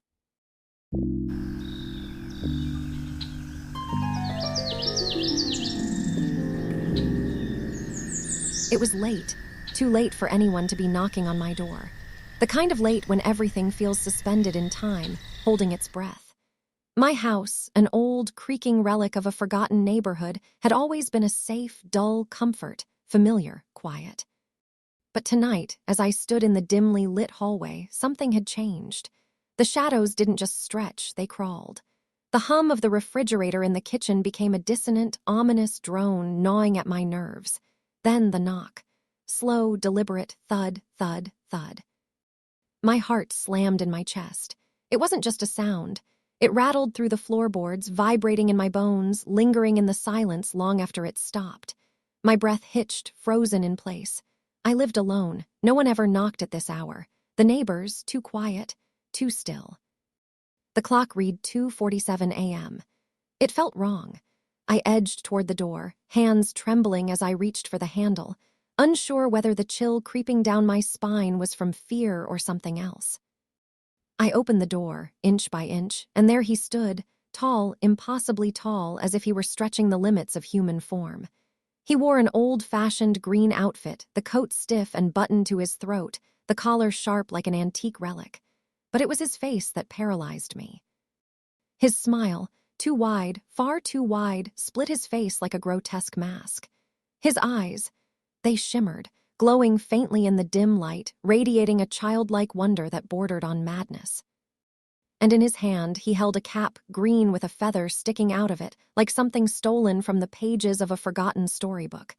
"Can you be my Wendy?" he asked, his voice soft but lilting, almost rehearsed. It wasn't just a question, it was a command wrapped in velvet. Wendy. My voice faltered, barely above a whisper, like I was dreaming or worse, trapped in a nightmare. My stomach twisted into knots and every instinct screamed to slam the door, lock him out. But his eyes, those eyes, they held me there, like I was suspended in some strange spell. He was so real, too real. The streetlight outside flickered, casting eerie, fleeting shadows that danced along the walls. I gripped the door frame, knuckles white, desperate for control, but my body refused to obey. "I'm not lost, Wendy. I've come to take you on an adventure," he continued, his grin widening, stretching inhumanly like something that didn't belong to the living. His voice, eerily calm, almost hypnotic, made my blood run cold. "Come with me to Neverland." Neverland. My throat went dry, and the word echoed in my mind like an incantation I didn't understand. I couldn't explain why I didn't slam the door. Maybe it was the weight of his words, the haunting certainty in his voice. Or maybe it was the way his gaze seemed to tear through me, as though he knew something I didn't, a truth too awful to comprehend. "I'm not," my voice cracked, and I couldn't finish. The words felt empty, hollow. "You're not Peter Pan, you can't be." The man's smile didn't flicker. But in his eyes, a shift, subtle but unmistakable, a flicker of desperation that pierced through the mask of calm. "I am," he whispered, stepping closer, his movements unnervingly smooth, like a marionette with invisible strings. His eyes gleamed, impossibly wide, as if his very existence depended on my belief. "And if you don't come with me, Wendy, Neverland will be lost." His voice, sickeningly sincere, like he believed it, curled around me, gripping my heart. I stepped back, my skin prickling, the door frame closing in on me like a cage. The air thickened, heavy with an unnatural chill. Before I could form another thought, a soft tap, tap, tap sounded behind me. Faint at first, like a gentle whisper against the glass. But then it grew louder, closer, until each knock pounded like the beating of my heart. My head snapped toward the window. There he was, his face pressed against the glass, his eyes wide, unblinking. That same grotesque, unholy grin plastered across his face. He was watching me, waiting. "What do you want from me?"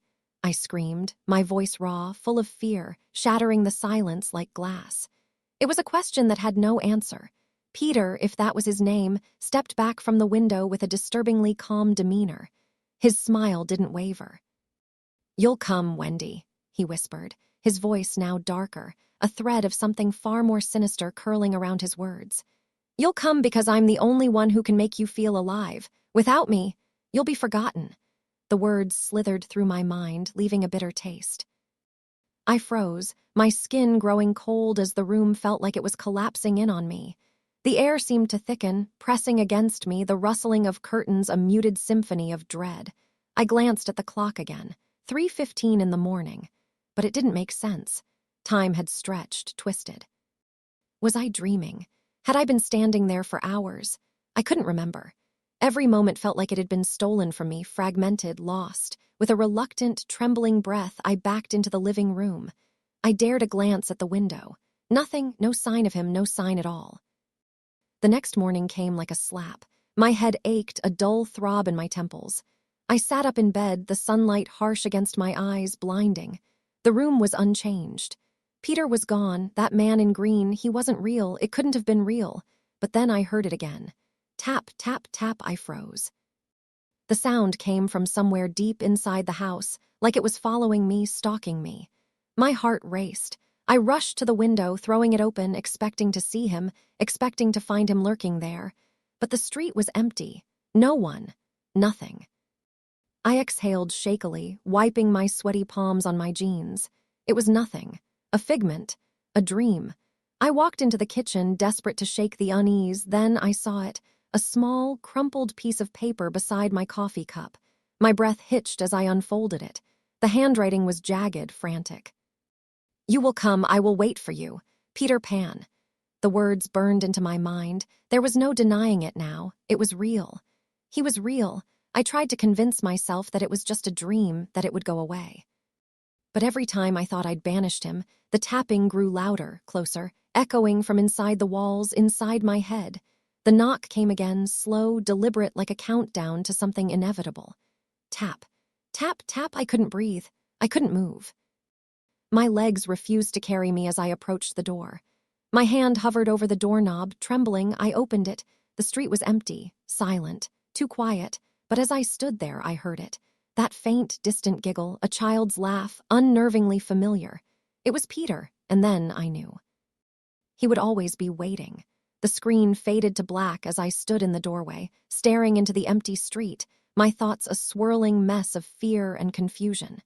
Could I leave everything behind for Neverland? Could I forget the life I knew? The darkness behind the door was calling. And I couldn't escape.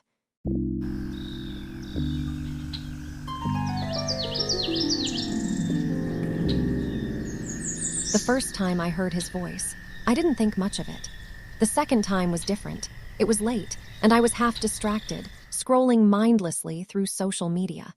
My apartment was quiet, save for the occasional creak of the wooden floorboards and the hum of my old refrigerator. I just moved into the place a few weeks ago, trying to escape the noisy chaos of the city to have some peace. I wanted my own space, a space that was mine alone. The phone rang, and I answered without checking the number. "Hello." My voice was groggy from the late hour. There was a pause on the other end, then a soft, almost breathless voice replied. "I've waited for you for so long, Princess." The hairs on the back of my neck stood up. I couldn't place the voice, but there was something undeniably intimate in the way he said it. Something that felt far too familiar. "Who is this?" I asked, my pulse quickening. "Your prince from another life. I've been looking for you. I'll come for you soon." The line went dead before I could respond, and I sat there, holding the phone to my ear, staring at the dimly lit room around me. It was absurd, I thought. A prank, someone's idea of a joke. I tried to brush it off, but the eerie way he spoke lingered in my mind. It wasn't the first time I'd received strange calls late at night, but this one felt different. Too real.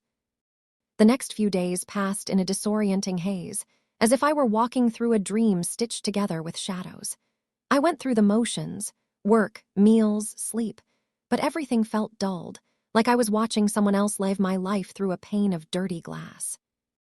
I tried to push the call out of my mind, tried to convince myself it was a prank, a glitch, something explainable. But that gnawing sensation never left me. A heaviness pressed against my chest in quiet moments, and my skin prickled whenever I was alone, as though unseen eyes were always just behind me. Then it happened again. A knock jarred me from sleep. The room was still cloaked in night, save for the faint, bluish glow from the digital clock beside my bed. 3 a.m. The numbers pulsed like a silent warning. My mind, still fogged with sleep, struggled to orient itself. I blinked hard, heart thudding as the knock came again. I forced myself out of bed, each movement sluggish, limbs heavy as lead. The air was unusually still, no hum from the heater, no passing cars outside. Just a suffocating silence that amplified every heartbeat in my ears. I padded barefoot toward the door, the cold floor shocking me further awake. The apartment hallway beyond the peephole stretched out in grainy, flickering light, fluorescent tubes that buzzed and flickered like they were dying. But the corridor was empty. No one stood outside, not even a shadow. Just stillness, and the unsettling sense that something had just moved out of frame. Then knock, knock, knock, slower this time, heavier. Each thud sent vibrations through the wood and into my bones. I pressed my ear against the door, straining to hear even the faintest shuffle of feet, The rustle of clothing, the breath of whoever stood there. Nothing. Just that dreadful quiet pressing in from all sides. My fingers trembled as I slid the bolt lock closed, more out of instinct than reason. That's when I saw it. Something just at the edge of the doormat, cream-colored and thin. A small envelope, inconspicuous at first glance but pulsing with dread once I noticed it. I bent down slowly, the weight of the moment thick and pressing like a storm about to break. My fingertips brushed the paper. It was cold, as if it had been lying there for hours. I opened it with reluctant fingers, the paper inside crinkling like dried leaves. Scribbled handwriting covered the page, slanted and chaotic, as if written in a panic. "I'll find you, princess. You can't hide from me, we are fated to be together. Always." The words hit like a punch to the gut. The way princess curled on the page, there was something off about it. Personal. Intimate. I stared at the paper, while rising in my throat. The writing was desperate, lines trailing off like the pen had slipped from the writer's hand mid-thought. A tremor ran down my spine. My mind fought for logic, but there was none. Why princess? Why did it stir a memory that hovered just out of reach? Like something I'd once known in a dream or in a life I'd forgotten. The hallway groaned behind the door, the flickering lights above casting long, warped shadows across the floor. I stepped back, still clutching the note, as a new kind of fear settled in. Not just fear of being watched, but the fear that whoever this was, they knew me. Or thought they did, and they were getting closer. I started noticing more signs of him, small, almost imperceptible shifts in my world that cracked at the edges of logic. It began subtly, the smell of old paper and dust lingering in the air when I returned home, like the scent of forgotten libraries. Then came the books.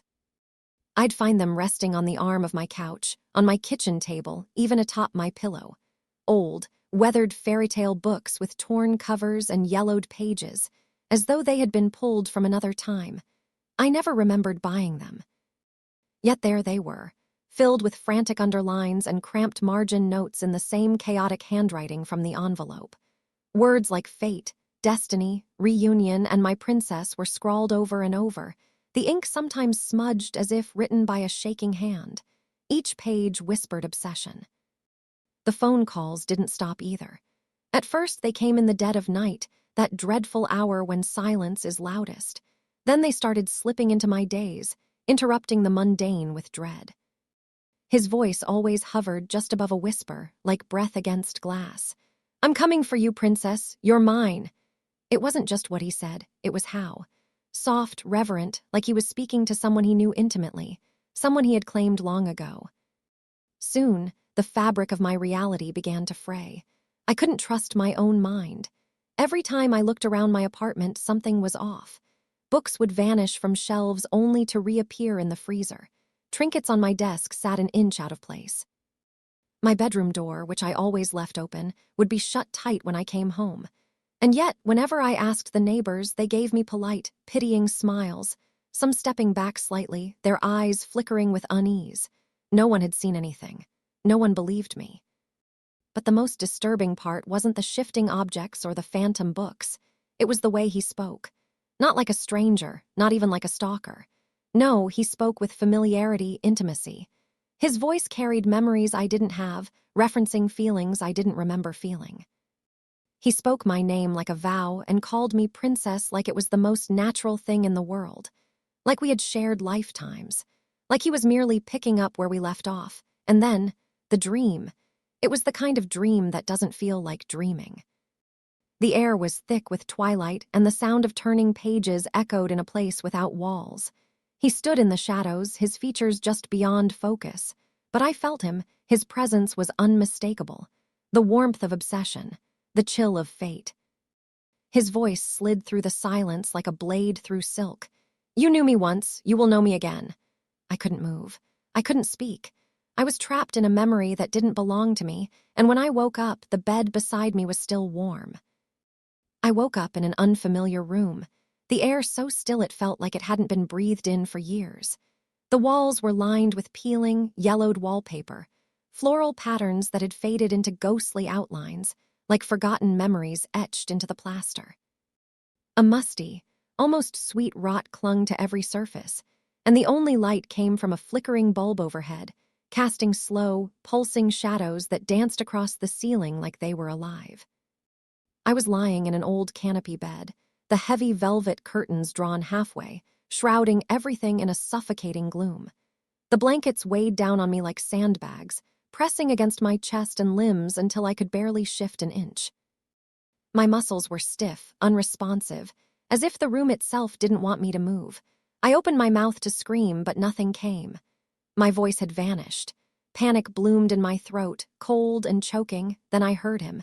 His breath was warm, just inches from my ear. The voice was soft but laced with a twisted tenderness. "We're together now, princess. Forever." His words crawled over my skin, and I felt the sensation of fingers brushing the side of my face, though no one was there. My heart thundered, trying to wake my limbs to flee, to fight. But I was rooted, imprisoned by some unseen force. When I finally tore myself awake, I jolted up with a gasp, my lungs burning like I'd been drowning. Sweat soaked my sheets, and my heart was slamming against my ribs like it was trying to escape. My apartment was dim, washed in the blue glow of the streetlight filtering through the blinds, and yet it didn't feel safe. The shadows felt thicker than they should have been. The corners of the room darker than the light could explain. And worst of all, the scent of that dream room dust, age, something sickly sweet, still lingered faintly in the air, as if I hadn't just dreamed it, as if I had been there. The next morning, a brittle gray light seeped through the blinds, painting long, skeletal shadows across the apartment floor.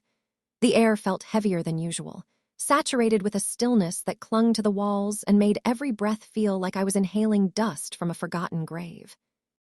I moved like a ghost through my own space, a stranger in the place I called home.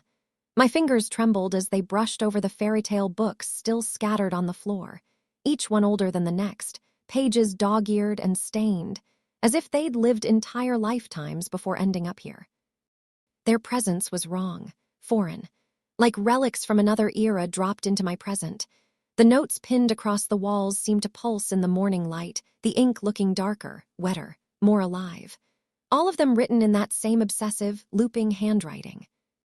Words of longing and possession, destiny, love twisted into something suffocating, and the door still locked. But not my lock, not the way I'd left it.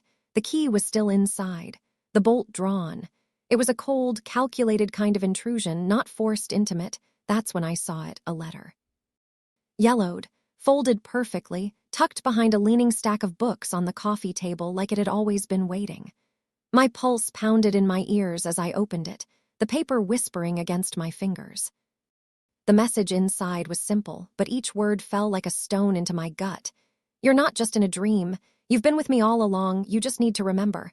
Come find me, princess. I'll be waiting." My vision blurred. The room spun. My knees buckled beneath the crushing weight of the letter's implications. I sank to the floor, clutching the page, as if the act of holding it might somehow anchor me to reality. But what was reality now? My apartment, once a sanctuary, had turned into a shrine of obsession. And I was the centerpiece. I couldn't breathe. The walls felt closer, the ceiling lower. The very air conspired to press in around me. I considered calling the police, my fingers brushing the phone before pulling away. What would I even say? That a ghost from a life I didn't remember was haunting me with love letters and riddles. That my stalker might not be real, or worse, might be something more than real. They'd laugh. Or worse, they'd send someone to take me away. No, this wasn't something the police could fix. So I stayed there, sitting cross-legged in the center of my disheveled living room, spine pressed against the cold wall, my breath shaky and uneven. I stared at the chaos surrounding me, the books with annotated margins, the walls littered with handwritten confessions, the quiet threat in every curve of his pen. And beneath it all, the unmistakable, nauseating certainty. He was near. Maybe closer than ever. The quiet was what hit me hardest. Not peace, not comfort. A hollow, waiting silence. The kind of silence that listens, that holds its breath with you, that watches. Then, without warning, the soft creak of floorboards cut through the stillness. Right behind me, my heart froze. I turned, slow and stiff, every muscle locked in icy dread. But there was no one there, only the silence, waiting to exhale. I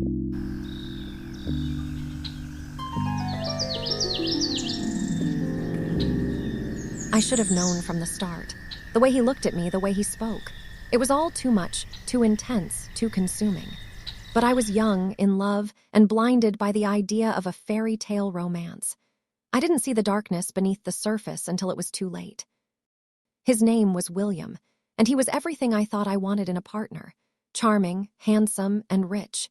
He lived in a mansion on a hill, surrounded by dense trees that shielded the house from the rest of the world.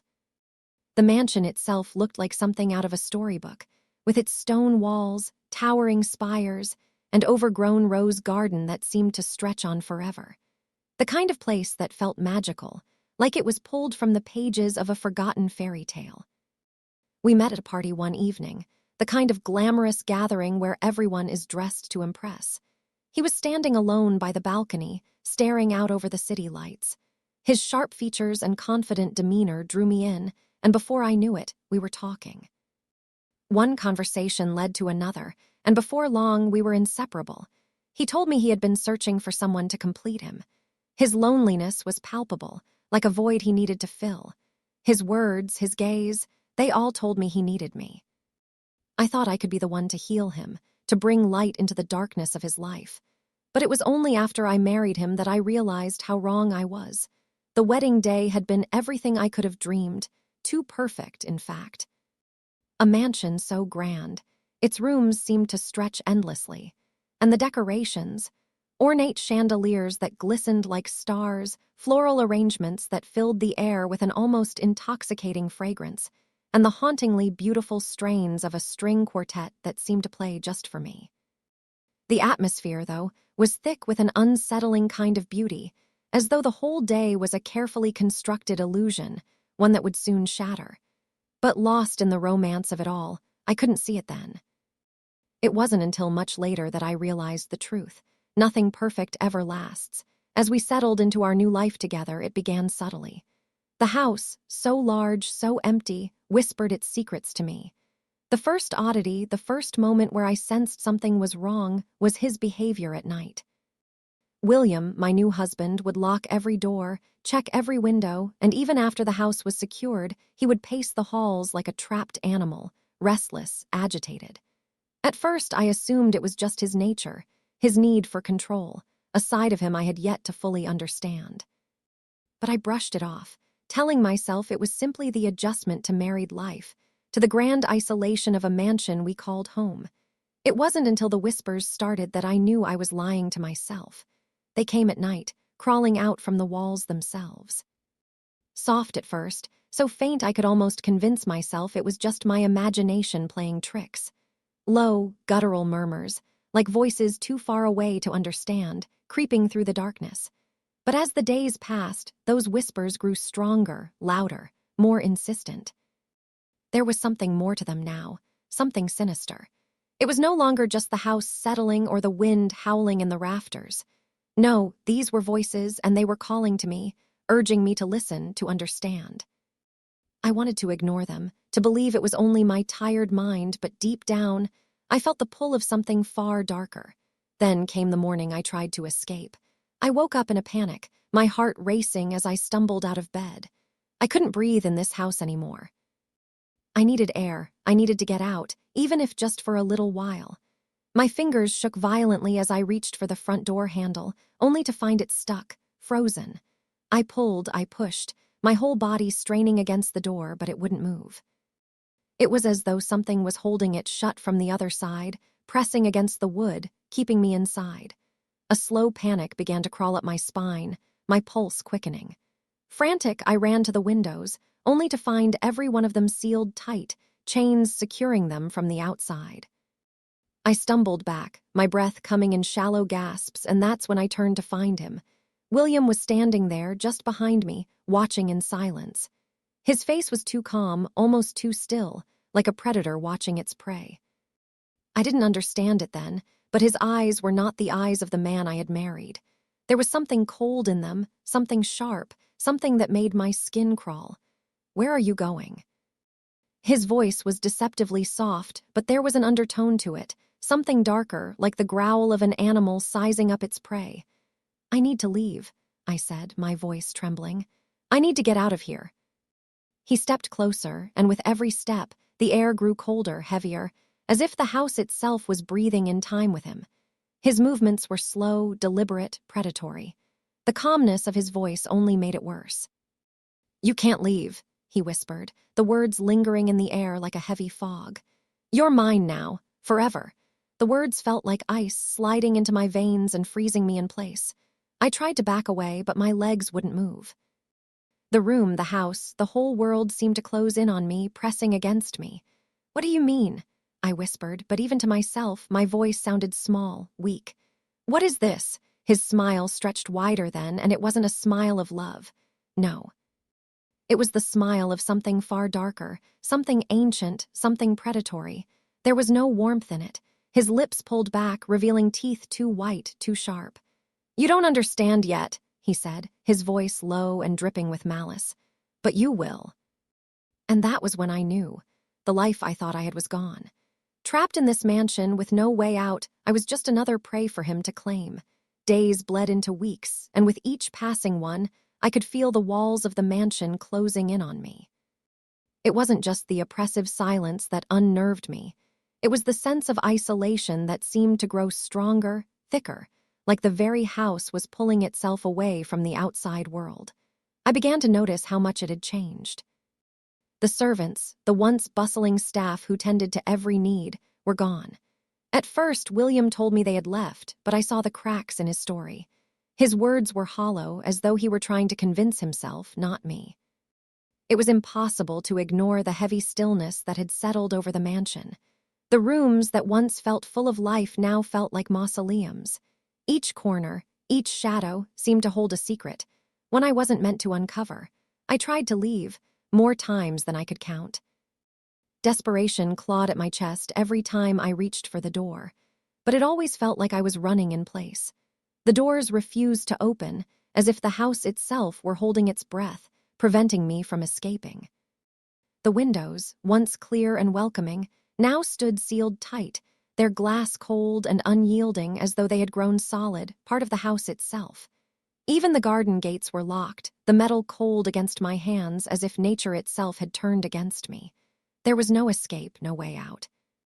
I was trapped in a gilded cage, the mansion my prison, its walls closing in tighter with each passing day.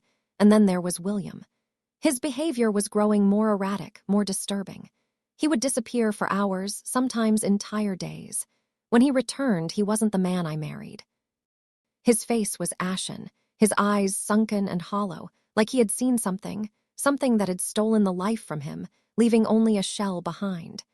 I could feel the change in him, the unease in the air around him, like a storm brewing just above the horizon, waiting to break. The growls, the deep, guttural growls grew louder, more frequent. They came from everywhere, from the walls, from the shadows, from places I couldn't even see. It was as though something was moving in the house, something that was never meant to be there. At night, when the darkness stretched endlessly, the mansion felt like it was alive, watching me, waiting for me to make a move. I could never sleep, not really. The sounds of chains dragging across the stone floors would echo through the hallways, sharp and unnerving, their rhythm slow, deliberate. And then he would stop outside my door.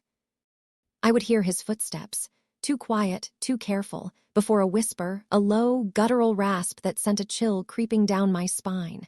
He would call my name, but it was never his voice. It was something darker, something primal, like an animal calling to its prey. That was when the fear would grip me tight, suffocating. I knew then that I was no longer just his wife. I was something else, something trapped, something that he was keeping in the dark. And the worst part, I wasn't sure I would ever see the light again. One night, the oppressive weight of the mansion became too much to bear. I could feel my sanity unraveling, thread by thread, and desperation clawed at me from the inside. I had to get out. There was no other choice. I moved through the house like a shadow, my footsteps careful, silent, but every inch of the cold stone floors seemed to scream under my weight. My heart thudded against my ribs, loud enough that I was sure it would give me away. The castle around me felt alive, like the walls were closing in, shifting, breathing as though it had a mind of its own. The very air was thick, charged with a palpable unease pressing down on me. And then I heard it, the low, guttural growl that seemed to come from the very bones of the house. William was close, too close. I quickened my pace, fear tightening in my chest like a vice. The front door, the one place I hadn't been able to escape through before.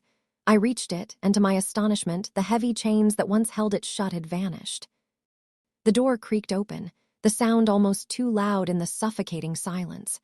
Outside, the cold night air hit my face like a slap, and for a brief moment, I felt a sliver of hope. The wind whispered through the trees, bringing with it the scent of earth and fresh leaves, a sharp contrast to the stale, suffocating air inside. I stepped forward, the relief almost intoxicating. But as I turned, ready to flee into the night, I heard it. His voice, that voice. "Where do you think you're going?" I froze. Every muscle in my body locked in place, terror coursing through me. Slowly, I turned. There, in the doorway, stood William. But this was not the man I had married. His once handsome features had twisted into something monstrous, something beyond human. His skin was stretched tight over his bones, pale and sickly, while his eyes glowed with an unnatural light, burning through the darkness like twin lanterns. The man I had known was gone, replaced by something ancient, something vile.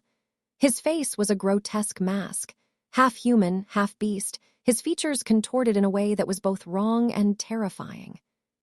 His body was bent and twisted, like he had been reshaped by something darker, older than the mansion itself. A scream built in my throat, but it caught there, lodged like a stone, my mouth too dry to release it.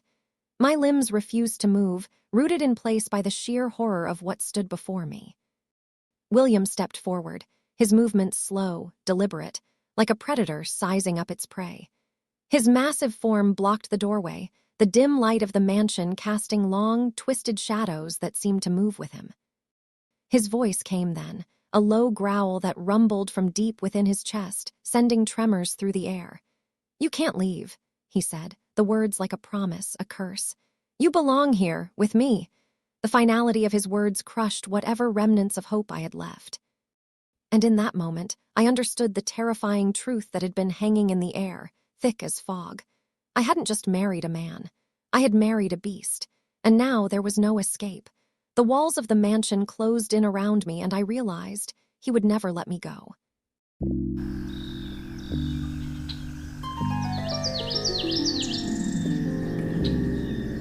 They always say to stick to the trail. I remember thinking how beautiful the fog looked that morning, like it had draped itself over the forest just for us. It made everything seem softer, quieter. Even the crows perched on the mossy trees looked like ornaments rather than omens. I should have taken it as a warning. Greta had always been the braver one, the kind of person who'd go on solo hikes with no GPS, just a compass and a vague sense of direction. I admired her for that, even if I didn't always understand it. "Come on, Alonso," she said with that usual grin. "Let's see where it leads. Worst case, we circle back." The fog swallowed her outline as she stepped off the main path. I hesitated, but only for a moment. That moment, I now know, cost us more than time. About 40 minutes in, the woods changed. The pine needles beneath our boots grew damp, clinging to the soles like they didn't want us to move forward. A creeping mist slithered between the trees, coiling around the trunks like ghostly fingers. The scent of rotting leaves thickened the air, rich and almost syrupy, like a decaying perfume that had been sprayed decades ago and never faded. Every breath felt heavier. Somewhere deep in the underbrush, something snapped, but too cleanly for a branch. Then came the whisper, my name, drawn out soft as silk across skin, spoken in a way that made it sound like a thought instead of a voice, like it didn't want to be noticed, just felt. "Did you hear that?" I asked, my voice quieter than I intended, like anything louder might wake something. Greta paused mid-step, her brow tightening, though she tried to laugh it off. "Crows, that's all, you're just spooking yourself." But it wasn't the crows. The woods weren't echoing like they should have. No birds, no insects.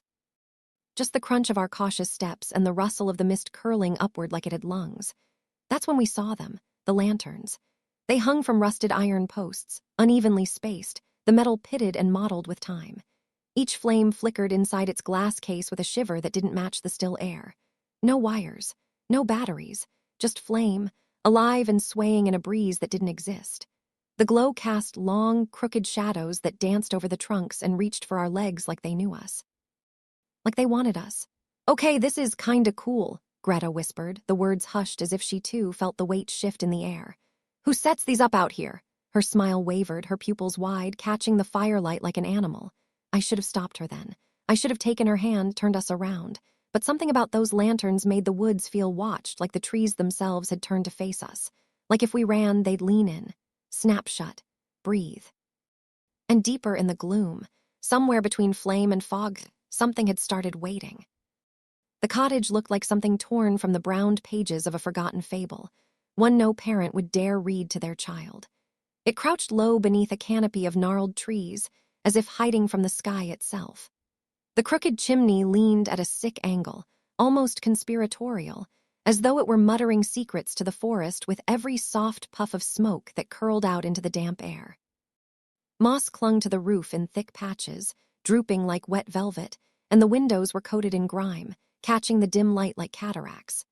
The door, had once been red, maybe cheerful, but now it was a decaying puzzle of peeling layers and blotched darkness, the kind that didn't come from time or weather, but from something that soaked in. "Should we knock?" I asked, my voice little more than breath. Every part of me already knew we shouldn't, every instinct pulled tight like thread near snapping. But Greta was already moving, fearless or pretending to be. Her boots echoed off the worn stone steps, each one landing with a muffled thud that seemed to stretch unnaturally long in the silence. The wooden porch groaned beneath her weight like it hadn't been touched in years, yet somehow remembered pain. From within, a glow flickered, yellowish, like oil light behind stained paper. We didn't make a sound, not yet, but the door creaked open on its own, slow and deliberate like an exhale. What stood behind it made my skin go cold. The woman was ancient in a way that made time feel irrelevant. Her skin was paper-thin and veined like cracked porcelain left too long in the cold. Her dull silver hair had been woven with meticulous care, the braid lying over her shoulder like a ceremonial sash. But it wasn't her age that churned my stomach.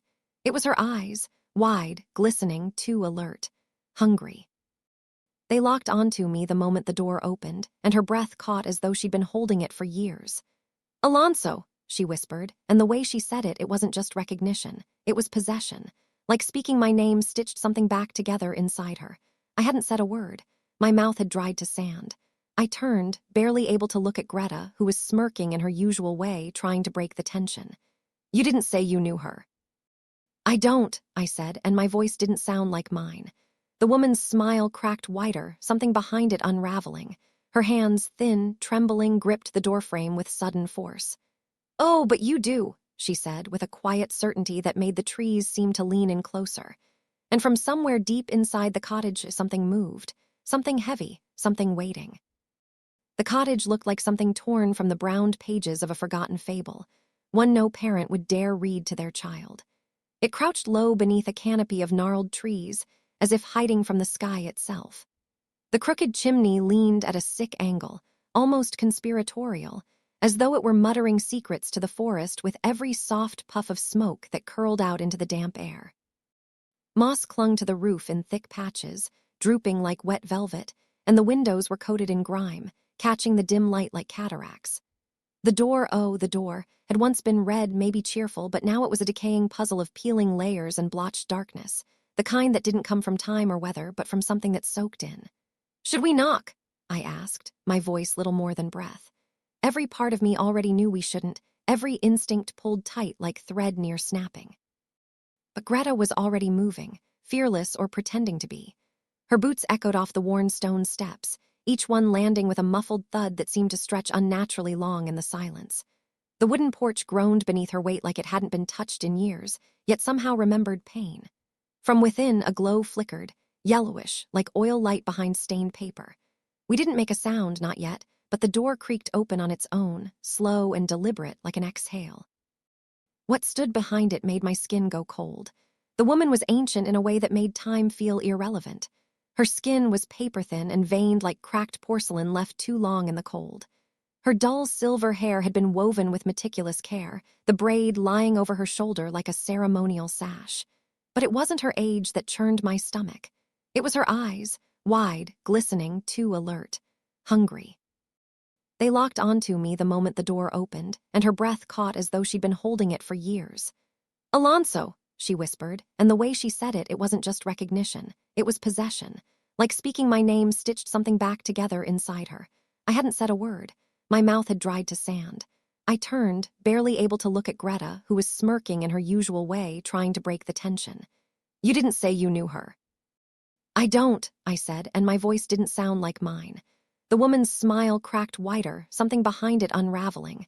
Her hands, thin, trembling, gripped the doorframe with sudden force. "Oh, but you do," she said, with a quiet certainty that made the trees seem to lean in closer. And from somewhere deep inside the cottage, something moved. Something heavy, something waiting. We should have left. Every instinct in me screamed it, low, primal, ancient, but the way she welcomed us in, with that worn, crinkled smile and the tilt of her hand, was almost hypnotic. Like a grandmother you'd never met but still somehow trusted. The interior of the cottage was dim, the light stretched thin by lace curtains that fluttered without wind. Shadows clung to the corners like cobwebs that moved. She gestured to two mismatched chairs beside a crooked table, the wood stained with rings of use and time.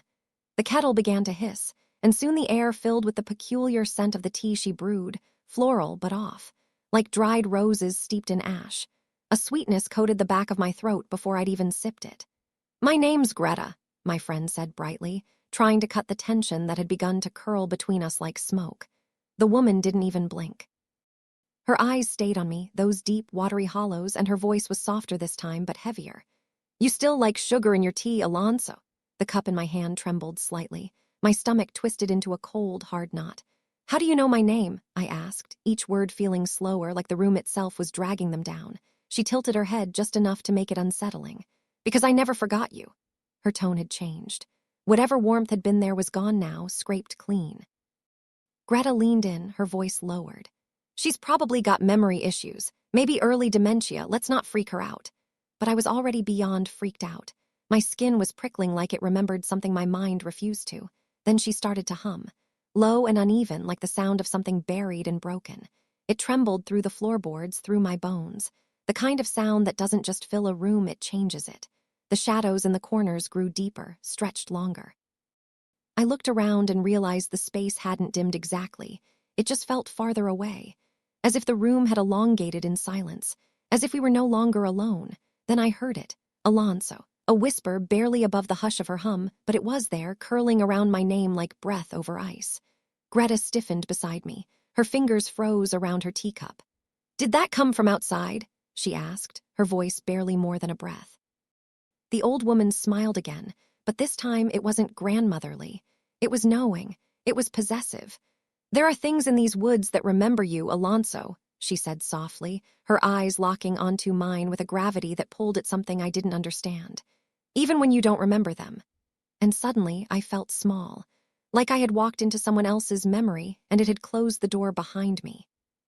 I stood up, my chair scraping across the warped floorboards with a screech that sounded far too loud.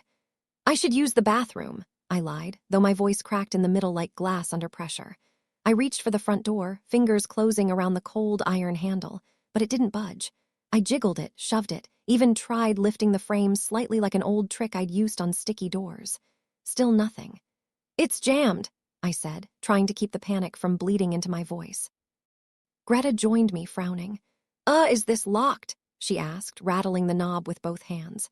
Behind us, the old woman continued rocking in her chair. Her cup sat forgotten, the steam curling in lazy spirals toward the sagging ceiling. She didn't look up, didn't speak, just hummed that same broken tune. The kind of melody that doesn't belong in the daylight. Then, under her breath, the humming gave way to something else. She began whispering names, softly at first, like reciting from a list. Each name fell from her lips with an eerie familiarity, some I'd never heard before, others sounding ancient, worn thin by time. I turned just enough to see her lips move. "Greta!" The name hit the room like a thunderclap. Greta froze. The color drained from her face in an instant. "Wait," she breathed. "What did you just say?" The woman looked up, slow as molasses, her face a mask of quiet delight. Her smile stretched too wide, like it didn't belong on her brittle features. Her eyes locked on Greta's, steady and unblinking. "You left him once," she said, voice soft as velvet but cold enough to cut. Greta stumbled back, nearly knocking into the table.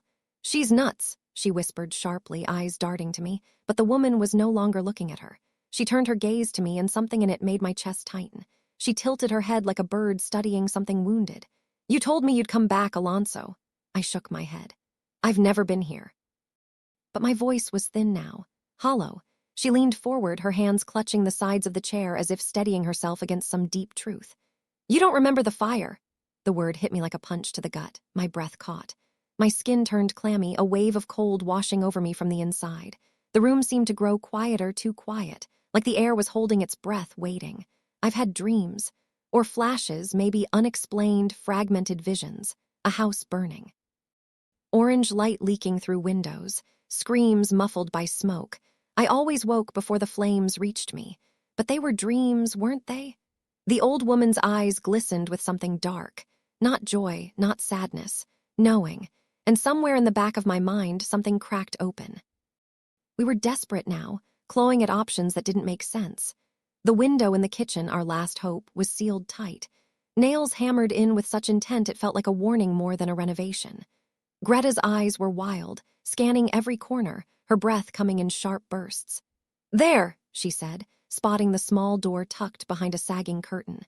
It creaked open, revealing a narrow staircase leading down into blackness. A wet chill spilled up from the depths, brushing against our skin like fingers dragging along our arms. "Maybe there's a way out through the cellar," Greta whispered, trying to believe it. We moved together, the wooden stairs groaning beneath every step as if complaining about our intrusion. The smell hit halfway down, pungent, oppressive. A mixture of mildew, wet earth, and something iron-sharp that clung to the back of the throat. Our phones cast pale cones of light into the darkness, cutting through dust motes that danced like ash. At the bottom, the space opened into a room lined with shelves. But it wasn't storage. It was a shrine. Rows and rows of dolls, hand-carved and unsettlingly lifelike, stared back at us with painted eyes. Each one was different, delicate stitches in their clothing, unique curls or bows or tiny, perfectly molded shoes. The air pressed in heavier the longer we looked. Each doll had a name stitched neatly into its clothing. I stepped closer, heart thudding so loud I thought Greta might hear it. One doll, tucked on the second shelf, just low enough to feel forgotten, had a familiar face. Curly brown hair, big eyes, a tiny blue jacket. My throat closed up. The name sewn across its chest, Alonso. I stumbled back, my phone flickering slightly in my hand. My stomach turned. I could see the photo in my mind, me, maybe 6 years old, grinning in a tiny blue jacket. That same grin was carved into this doll's wooden face. Greta's voice was shaky. "Look!" She was pointing to another figure. Her own face stared back at her, wide eyes, a yellow headband, the mole near her lip. Her fingers trembled as she reached for it but didn't touch. Then came the whisper, slithering through the air like smoke through a keyhole. "Don't leave us again." The lanterns above, the ones we hadn't noticed until now, flickered. Once, twice, then stayed dim. The shadows lengthened. The dolls seemed to lean forward, and the air, somehow, grew even colder. We bolted up the stairs, hearts thundering, footsteps crashing against the rotting wood like a storm. But at the top, the hallway was no longer empty. She stood there, still as bone, her silhouette carved out by the dim, flickering lanterns. Her hands dripped with something dark and wet, the scent of copper thickening the air. Her fingers trembled at her sides, but her eyes didn't blink. "You were supposed to stay with me," she whispered, her voice brittle and aching like the last note of a lullaby sung too many times.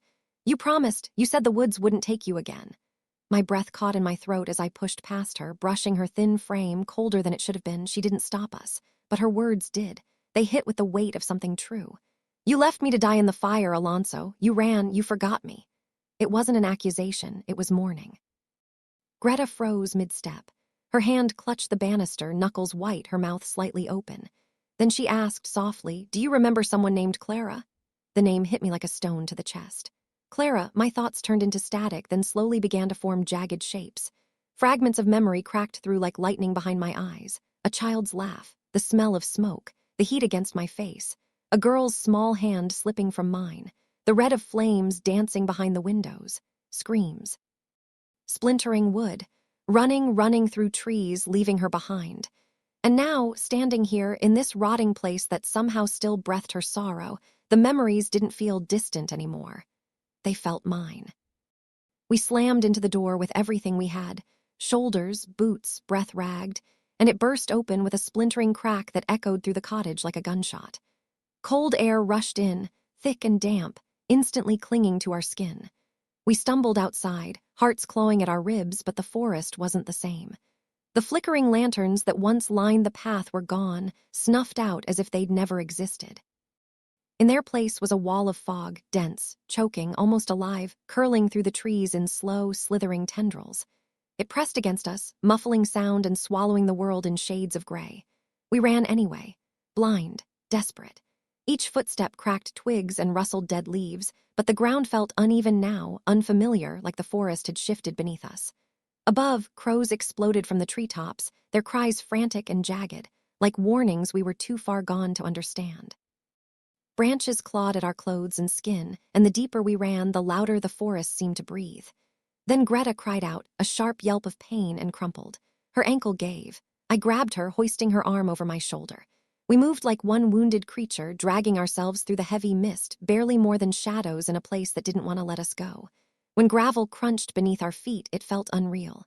The road, the boundary, the breath of the world returning. I looked back, chest heaving, expecting to see the cottage's crooked roofline through the fog. But there was nothing, just trees and silence. Later, in the stillness of the town library, its tall windows veiled in dust and sunlight, Greta flipped through yellowing archives with trembling fingers. Her voice was barely above a whisper when she found it, but it cracked like thunder in my ears. A news clipping. The headline read, "Local woman dies saving children in forest cottage blaze." The year was 1993. Her name, Clara Delgado, a nanny, our nanny. She had died trying to pull 2 children to safety. Their names, Alonso and Greta. My name, Greta's. The words didn't feel real. The page blurred around the edges like it didn't want to be read too closely, like it wanted to be forgotten again. But memory doesn't always come back in a straight line. I don't remember Clara, not her face, not her voice. Just pieces, smoke, a small hand gripping mine, the sound of wood splitting, and a scream swallowed by fire. Yet, in the deep hush of night, when the air feels too still and the dark presses close against the walls, I hear her. Not with my ears, but somewhere else. Somewhere hollow inside me. "Don't leave me again," she whispers. The words are always the same. Pleading. Hurt. And now, with the weight of that forgotten past pressing into my chest, I can't help but wonder, how many more promises did I break? How many ghosts have I left waiting?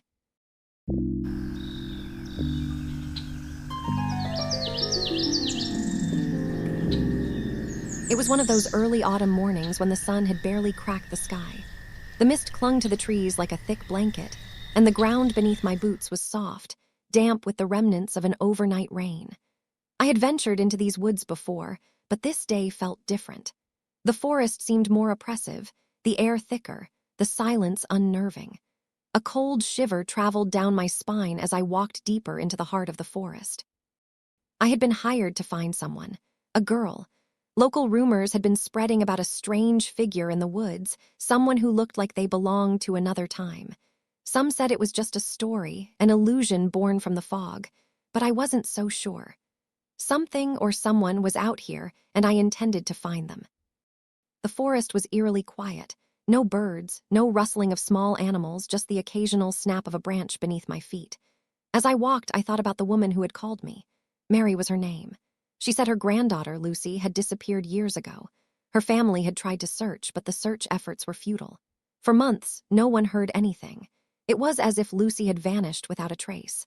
The police called it a runaway case, but Mary believed something far darker was at play. I continued on, my mind racing. I had only a few scattered clues, hand-drawn maps from Mary, where she insisted Lucy might be hiding, and a single red cloak she claimed Lucy always wore.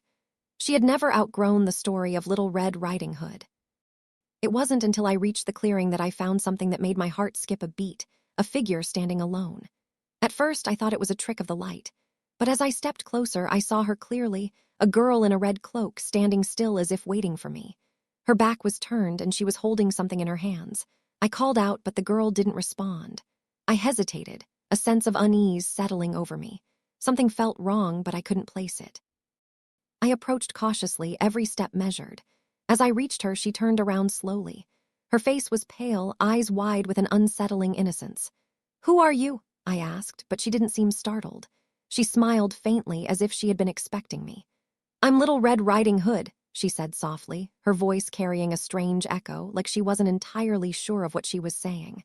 Her words sent a chill down my spine, but I didn't know why. She was clearly a young girl, maybe 17, but the way she spoke made it sound as if she had lived through much more. Her eyes locked with mine, and I noticed how hollow they seemed. There was a strange emptiness behind them, an unsettling vacancy.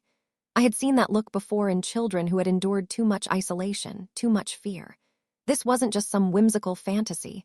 There was something deeper here, something dark. I introduced myself, but she didn't seem interested in who I was. Instead, she asked, "Do you know where the wolf is? He's near, I can feel him." Her words were almost a whisper, but they hit me like a punch. I had heard enough local rumors to understand the significance of her words. The wolf was not an actual creature. It was something darker, a symbol of the madness that had overtaken her. The people in the nearby village had spoken of a beast roaming these woods, but no one had dared to find out what it really was. "Are you okay?" I asked, trying to be gentle. "What are you doing out here?" "I'm waiting for Grandma," she said. "She told me not to stray from the path. She said the wolf might get me." Her hands trembled slightly, and I could see the deep scars on her wrists as if something had bound them tightly in the past. My mind raced. This girl was clearly in distress, but she wasn't entirely sane. Her belief that she was Little Red Riding Hood wasn't a simple delusion. It was a survival tactic. She had been raised in isolation, trapped in a warped version of reality where wolves and grandmothers held far more power than they ever should. I asked her where her grandmother was, but she just shook her head. "She's always watching. She told me not to go past the woods or the wolf will get me." I offered my hand, but she recoiled, eyes widening in fear. "You shouldn't come with me," she said urgently. "The wolf will find you too." Despite her warnings, I couldn't leave her here. I gently coaxed her to follow me, promising that I wouldn't let anything happen to her. She seemed hesitant, but eventually stepped forward, clutching her red cloak tighter around her shoulders. We walked through the dense trees, and the further we went, the more the air seemed to thicken. The smell of wet earth and decaying leaves filled my nostrils, and the ground beneath our feet grew softer. The only sound was the occasional rustle of leaves or the snap of a twig, but I couldn't shake the feeling that we weren't alone. Lucy led me deeper into the woods, toward a dilapidated cabin hidden among the trees. It looked ancient, its wood warped and weathered by years of neglect. The windows were cracked, the door hanging loosely on its hinges. As we approached, I felt an icy shiver creep down my spine. "This is where we live," she said, her voice soft but steady. I turned to her, confused. "You live here, just you and your grandmother." She nodded, but the way she said it made me uneasy. The air around the cabin felt oppressive, like it was holding its breath. I stepped closer, my hand instinctively reaching for the door. But before I could touch it, I heard a low growl, a deep rumbling sound that seemed to come from beneath the earth itself. My heart skipped a beat, and I spun around to see Lucy staring at the woods behind us, her face pale. "It's him," she whispered, her voice shaking. "The wolf." Before I could respond, a deafening crash came from the woods, followed by the unmistakable sound of heavy footsteps approaching fast.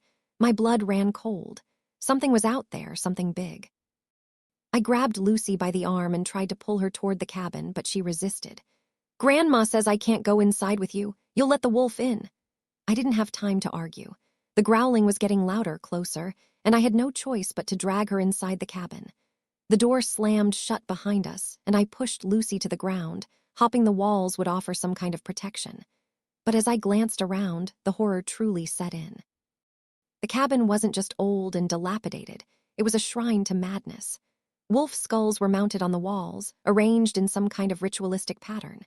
Hand-drawn maps covered the floor, each one showing paths through the woods and each one marked with strange symbols. I tried to make sense of it, but then the growling stopped. A heavy silence filled the air, broken only by the sound of Lucy's soft sobs. "Grandma told me not to let anyone in," she whispered, her voice trembling. She said the wolf would follow anyone who came close. I felt my heart race as I realized the full extent of her delusion. Her grandmother had created a world of fear, a prison that had trapped Lucy in a constant state of survivalism. Her reality was shaped by a twisted version of the fairy tale, and I was just another player in that story. Suddenly, the door creaked open. The faintest breeze blew in, and for a moment I thought I saw a shadow move in the corner of my vision. My instincts screamed at me to run, but there was no escape. The wolf was real, but it wasn't the one in Lucy's mind. It was the one that had been stalking us from the shadows, hidden in the wilderness all along. I never saw the beast that night, but when I returned to the village, Lucy was gone. Her grandmother, too. There was no sign of either of them in the cabin, and the local authorities could find no trace. It was as if they had vanished into thin air. I don't know if the wolf really exists, or if Lucy's delusions were the only thing keeping her alive.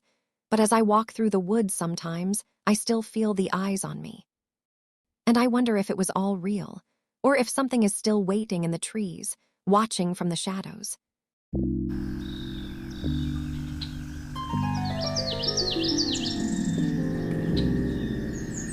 I first heard the door creak open late one evening, the kind of sound that slinks into the dark corners of your mind and refuses to leave. My body stiffened, and I froze under the covers, trying to hold my breath as if somehow it would make me invisible. Max lay beside me, oblivious, his steady breathing the only sound in the room. But I couldn't shake the feeling that someone, was just beyond the door, waiting. The creak came again. Soft, insistent. I didn't dare move. This wasn't the first time it had happened.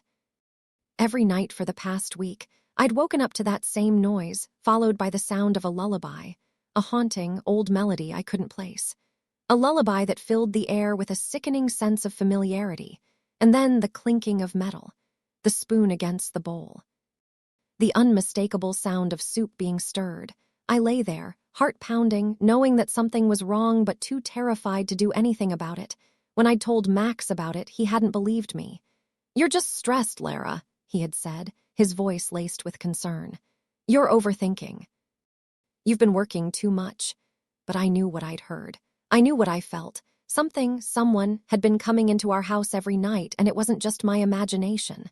The third night was when I could no longer stay silent. I woke up again to the sound of the door creaking. I couldn't wait any longer. Slowly, I slid out of bed, making sure not to wake Max. The room was dark, the only light coming from the thin sliver of moonlight streaming in from the window. I crept down the stairs, my breath catching with every step until I reached the kitchen. There she was. The woman sat at the kitchen table, stirring a bowl of soup. Her long, wild hair cascaded around her face, obscuring her pale features. Her movements were slow, deliberate, as if she had all the time in the world. She hummed the lullaby again, the same eerie tune that haunted my dreams. I stood frozen in the doorway, watching her. When she finally looked up, her eyes locked onto mine, unblinking, emotionless. A chill ran through me. "The porridge is just right," she whispered in a voice that wasn't quite human. I backed away, heart racing, but she didn't move. She just stared, her gaze unrelenting. The smell of the soup filled the room, heavy and thick, suffocating me. I ran back upstairs, breathing heavily, and when I reached the bedroom, Max was still asleep. But when I looked at him, I realized something. He didn't know the truth. He couldn't know. I wasn't just dealing with an intruder. I was dealing with something much worse, something tied to my bloodline. The next day, I decided to uncover the truth about my family. Max was at work, and I had the house to myself. I didn't want to tell him yet. I couldn't. He'd think I was losing my mind, and deep down, I wasn't sure if I wasn't. I went to the attic, where old family heirlooms were stored, and began searching through boxes of forgotten memories. It didn't take long for me to find it, the journal. It was leather-bound, its edges worn, the pages yellowed with age. The handwriting inside was faint but legible, scrawled in tight, looping letters. It belonged to my great-grandmother, Harriet Montgomery. I began reading, my eyes skimming over the pages, but one name stood out: Leela Harper. Leela Harper, my ancestor. Leela Harper, born 1923, a child of the forest. Her obsession with the Goldilocks fairy tale became disturbing over time. She would break into people's homes, seeking out the perfect chair, the perfect bed, the perfect bowl of soup. For years, she was thought to be nothing more than a local legend, a story told to scare children. But the truth is darker. Leela disappeared in 1938, never to be seen again. Some say she went into the forest and became one with the shadows. Others say she was cursed by the very fairy tale she loved. The words hit me like a brick. I had heard rumors, but nothing had prepared me for the truth. Leela Harper wasn't just a story. She was my bloodline. And now, this curse, this obsession had come back to haunt me. The following night, I could barely sleep. The knowledge weighed heavily on my mind. The woman, the intruder, wasn't just an outsider. She was a part of me. I couldn't escape it. The Goldilocks story wasn't just folklore. It was a twisted family legacy. At around midnight, I heard the creak again. This time, I didn't hesitate. I grabbed a flashlight and crept down the stairs. The kitchen was dark, but there she was again, sitting at the table, stirring her soup, humming that haunting lullaby. Lara, she whispered my name, her voice rasping as if it were pulled from the depths of a long-forgotten grave. I couldn't move. I was paralyzed with fear, but I forced myself to speak. "Who are you? What do you want from me?" She looked up, and for the first time there was something familiar in her gaze. She wasn't just a stranger. She was family, my bloodline, she was me. "You're the next one," she murmured. "The next Goldilocks." I couldn't breathe. The curse had passed down through the generations, and now it was mine to bear. Max didn't understand at first. He didn't understand why I had locked myself in the bedroom, staring at the journal, clutching the pages as if they were my lifeline. He came home one evening to find me sitting on the floor, surrounded by old family photos and papers. His face contorted with concern as he kneeled beside me. "Lara," he said gently, touching my arm. "What's going on? You've been acting different. What's all this about?" I looked at him, my eyes wide with panic. I couldn't tell him. Not yet. He wouldn't believe me, but I had to. "Max," I whispered, my voice trembling. "There's a curse. A family curse. I'm part of it. She's coming for me." Max frowned, shaking his head in disbelief. "What are you talking about?" "Who's coming for you?" I stood up abruptly, my mind racing. "She is," I said, my voice shaking. "She's been coming into our house every night. It's not just an intruder, Max. She's my ancestor, Leela Harper. She believes I'm the next Goldilocks." Max's expression shifted, his brows furrowing in confusion. "Lara, I think you need help. This isn't real. You've been under a lot of stress. I'll help you get through it, okay?" But I knew. Deep down, I knew the truth, and I couldn't hide from it any longer. The curse was real. The next night, Max stayed up with me, his eyes scanning the shadows. But even with him there, the door creaked open again. The woman was back. This time, Max saw her too. Her eyes met his, and he froze. For the first time, he understood. The fear in my eyes mirrored his own. And in that moment, I realized there was no escaping it. The curse had already claimed me, and now it would claim him too.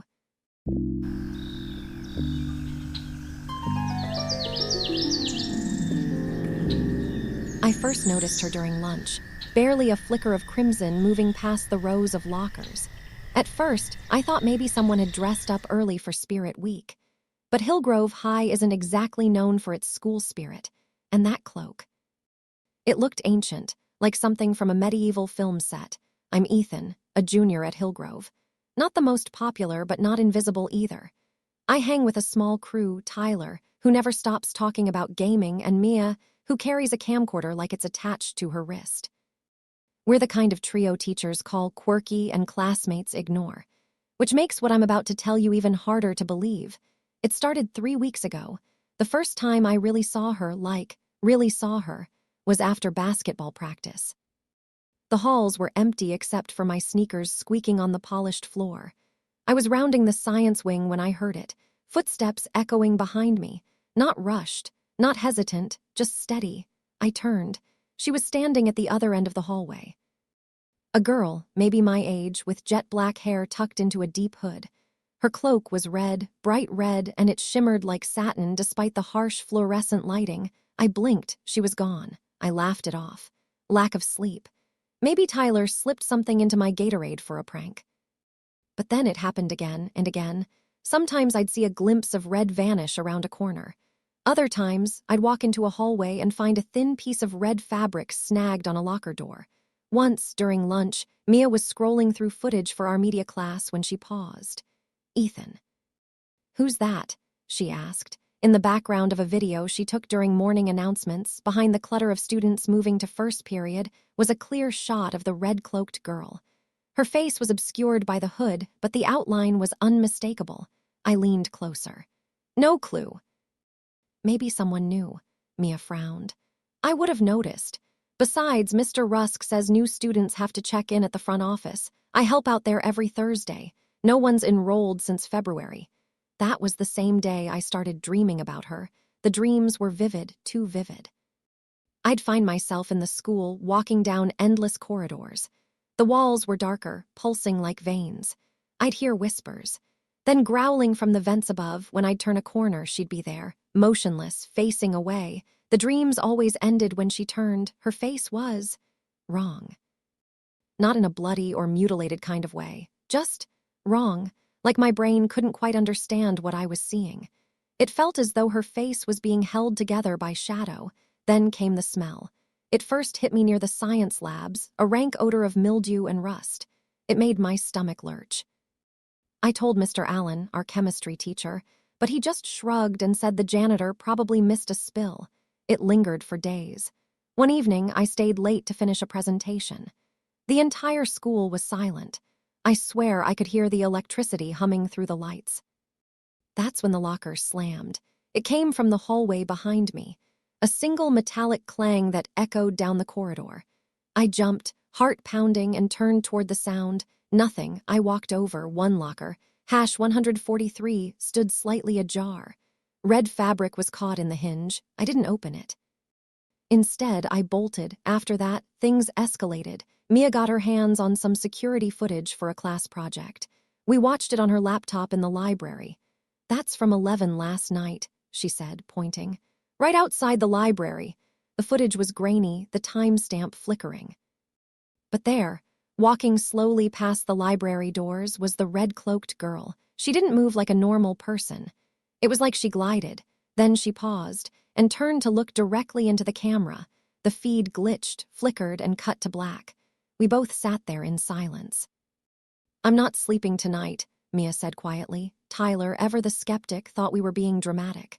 So what? Maybe it's a prank. Someone's screwing with you. I mean, it is kind of badass. Then he saw her.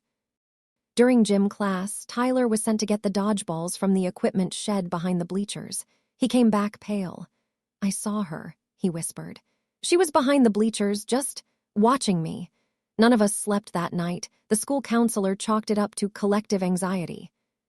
A shared hallucination fueled by stress and lack of sleep. But things kept happening. The projector room was dim, the only light flickering from the machine as I coiled the cords, the faint hum of the projector still echoing in the air. Alone, I didn't mind the quiet. It had always been a space I could hide in, but tonight was different. As I looped the wire, the silence shifted, something subtle but unmistakable. A soft, murmuring voice, no, voices, echoed through the vents in the hallway. At first, I thought it was just the wind, but the sound grew distinct, carrying a melody. It was unsettling, foreign, like a lullaby, but sung underwater, the words twisting in a way that made my skin crawl. I froze, my fingers still gripping the cords, listening. It was impossible to ignore. The whispers grew louder, closer, and then, out of nowhere, a cold gust of air swept through the room, biting at my skin. I spun around, panic crawling up my spine, and found that every window in the room was tightly shut, the glass not even a crack open. I could see my breath now, visible in the beam of the projector, puffing out in small clouds of mist. The whispers didn't stop. They lingered in the space, swirling around me, making the room feel suffocating, as if the air itself had become thick with something ancient, something watching.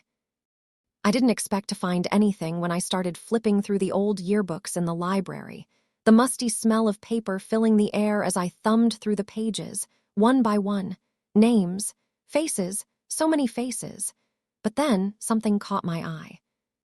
There she was, in the background of every single drama club photo, her face half hidden by the shadows, her red cloak a sharp contrast against the dull black and white photos. My pulse quickened as I turned the pages, and there she was again, always there, lurking just behind the others, watching. No one ever seemed to notice her. The more I looked, the more I was certain. Her eyes, even in the grainy images, locked onto mine, a knowing gaze that seemed to pierce through the years. I dropped the yearbook, heart racing. My fingers trembled as I picked it up again, but when I opened the page, she was gone. The photo had changed. The cloak, the face, the eyes, all gone. I turned the page again. Nothing. My breath caught in my throat and I closed the book, trying to steady my racing heart. But I couldn't shake the feeling that she had been waiting for me to find her. The boys' bathroom was empty, the fluorescent lights buzzing above as I splashed cold water on my face, trying to clear the fog in my mind. My reflection, me, just me, looked back at me, pale and tired. But then something was off. I looked up again and it happened. My reflection, it didn't move. I had lifted my arm, but it stayed frozen, still as if the glass hadn't caught up yet. Then, slowly, it mirrored my movements, but it wasn't quite right, slower, sluggish, as if it was a few beats behind. I leaned closer, my heartbeat quickening. The reflection didn't flinch, didn't twitch, then it smiled. I didn't. The smile, it was twisted, wrong, and I stumbled back, my breath caught in my throat. The mirror crackled, the surface splintering like ice under pressure, and a shard broke free, skidding across the tile with an eerie scrape. It stopped right in front of me, gleaming dangerously. I reached for it, my hand trembling, but as I touched the edge, I felt a sharp sting. Blood. Real. My blood, flowing from the cut as I clutched my hand to my chest, the pain searing through me. The reflection was still there, watching. I was just passing the janitor's closet when I heard it, a low, guttural growl that rumbled from the vent above. My steps faltered, my heart thudding painfully in my chest. I stopped, straining to hear, and then it came again, louder this time, more distinct. The growls were deep, almost animalistic, but they were layered with something more something. Wrong. Nails scraped along the metal vent, the sound sharp and screeching, like claws dragging against a chalkboard. My body went cold. I couldn't move, couldn't even breathe. The growling intensified, reverberating through the walls like something trapped, something hungry. I wanted to turn and run, but my feet were frozen, rooted to the floor as the sound clawed at the air around me. Then, just as suddenly as it began, everything stopped.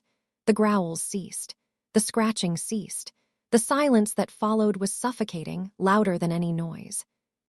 The vent cover rattled once, just once before it went completely still. I swallowed, unable to shake the feeling that whatever had been there was still watching, waiting, just out of sight. The air in the auditorium felt thick, oppressive, as I sat down in the front row, eyes scanning the darkened stage. The usual hum of activity was absent, replaced by a heavy silence that seemed to press against my chest. The lights flickered, casting long, erratic shadows across the room.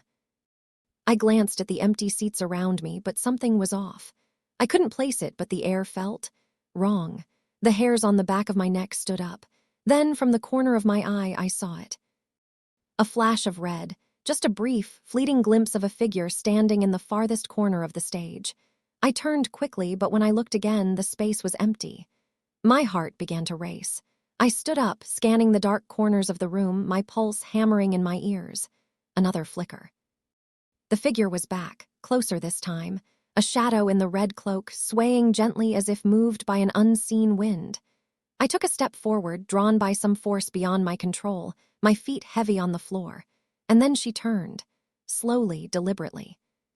Her eyes locked with mine, but they weren't eyes, just black, empty sockets where her pupils should have been. I froze, trapped in her gaze. The room seemed to warp around me, the walls stretching, bending. Her lips parted, forming a single, chilling word. Leave. And then, just like that, she was gone.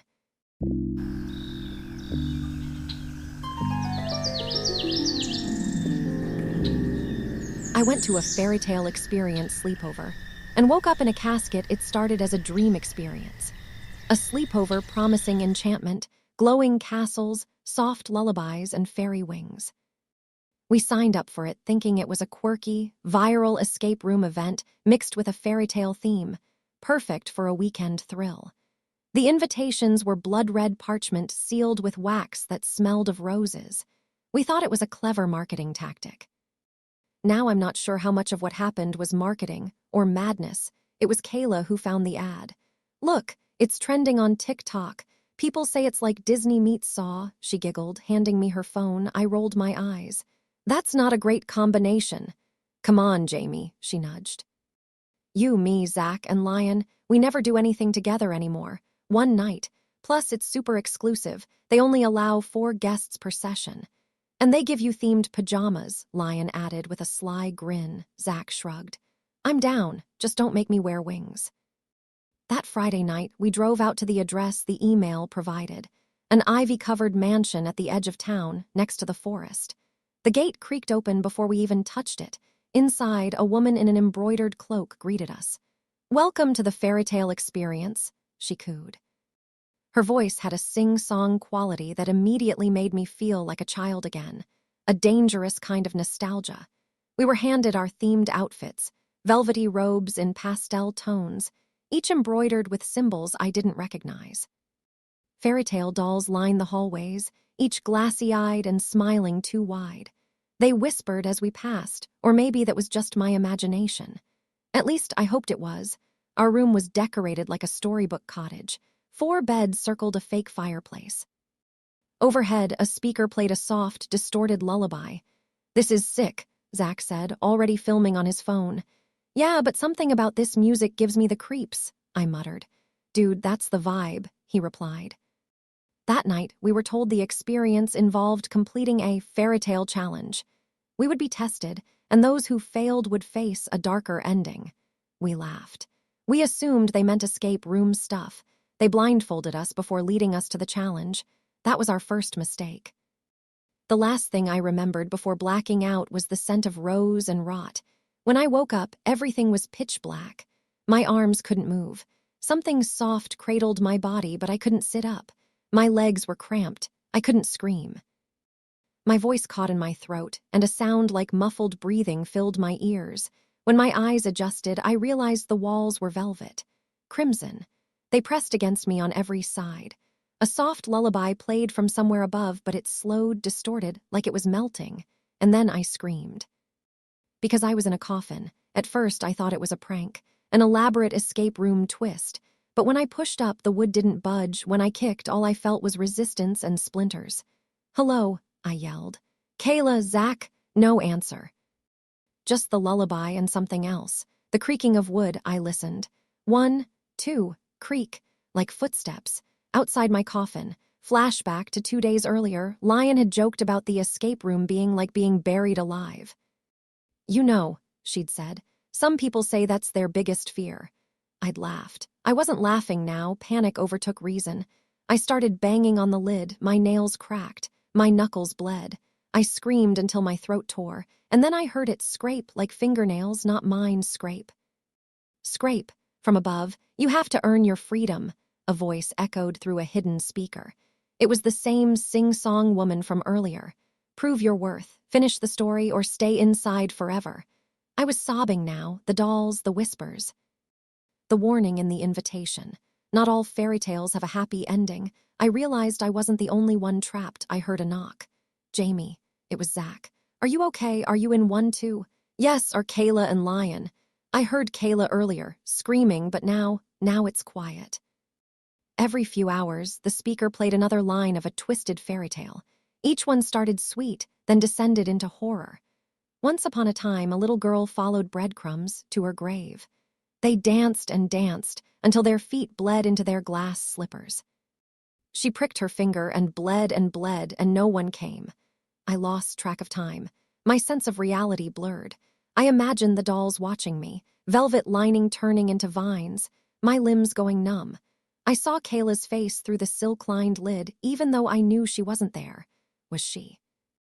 Then the breathing changed. It wasn't mine. Something else was in the coffin or above it, scratching. I screamed again, thrashing, until suddenly the lid creaked, light, a hand, Lion's terrified face. We have to go. Now. She helped me out. We were in a dark basement lined with coffins. Zach was already out, cradling Kayla's unmoving body. She's breathing, he said. But barely. Lion held up a blood-stained scroll. I found the next riddle. It says, to leave the fairy tale, spill your truth or drown in lies. One by one, we confessed. Zach, he'd cheated on his girlfriend. Lion. She'd spread a vicious rumor about Kayla in high school. Me, I knew and I did nothing. The room shook. The dolls turned their heads. The walls groaned and a hidden door opened. We ran. Carrying Kayla, we climbed through a twisted hallway lined with broken mirrors. At the exit, the cloaked woman stood smiling. "You made it," she sang. "But not all of you truly escaped. We never found the mansion again. Police said the address didn't exist. Our phones had no footage, no invitation. The bloody scrolls were gone. Kayla never spoke again." Her eyes remained wide, always staring at the ceiling. She never blinked. Zach moved to another city. Lion deleted every social account. I still hear lullabies when I try to sleep. And sometimes I wake up in darkness, heart pounding, certain I'm back in that velvet-lined box. Because fairy tales never die. They just wait in the dark.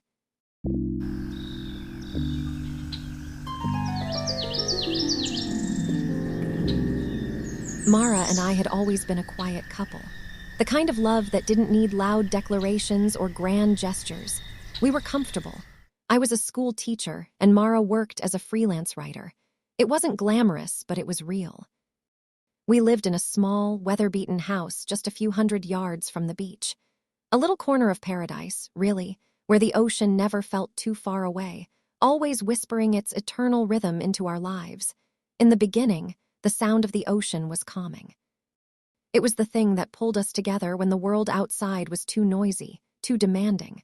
The long walks on the shore, hand in hand, the salty air that helped clear our minds. We had dreams, simple ones. We planned to have a child, build a life around this place. The sound of the ocean became a symbol of peace, of promise. And then we had Luca. Luca was born on a warm, late autumn day, the kind of day where the breeze whispers through the trees and the waves seem to hum beneath the sky. We hadn't been prepared for how much we could love him. His first laugh, his tiny hands gripping our fingers, it was everything we had ever dreamed of. And for a while, our little family was perfect. But life, as it often does, doesn't stay perfect. A few months in, Luca became ill. The doctors couldn't explain it. Just a sudden fever that wouldn't break, that turned into something more sinister. It was the kind of illness that creeps in silently, quietly taking away what's most precious before you even realize what's happening. The day Luca died, June 22nd, our anniversary, it felt like the universe had shattered around us. I could still feel the weight of it, the numbness, the silence. Mara had been a rock through those first weeks. Her grief was as deep as mine, but we clung to each other in the face of it. But then, something changed in her, something darker. It started quietly. Little things that I didn't notice at first. One day, a few weeks after Luca's funeral, I caught Mara standing by the window, staring out at the ocean for hours. I'd gone to bed, thinking she would follow soon after, but she stayed there. That night when I woke, the house was eerily still. It was the kind of quiet that made you uneasy. When I found her, she was sitting by the window again, whispering to herself, a tear rolling down her cheek. "Mara," I said softly, walking over to her, "what are you doing?" She looked at me with vacant eyes, her lips trembling. "I'm trying to hear him. I think he's out there." "Who, Mara?" "Luca," she whispered. "He's out there in the ocean. I can feel him calling to me." I didn't know how to respond.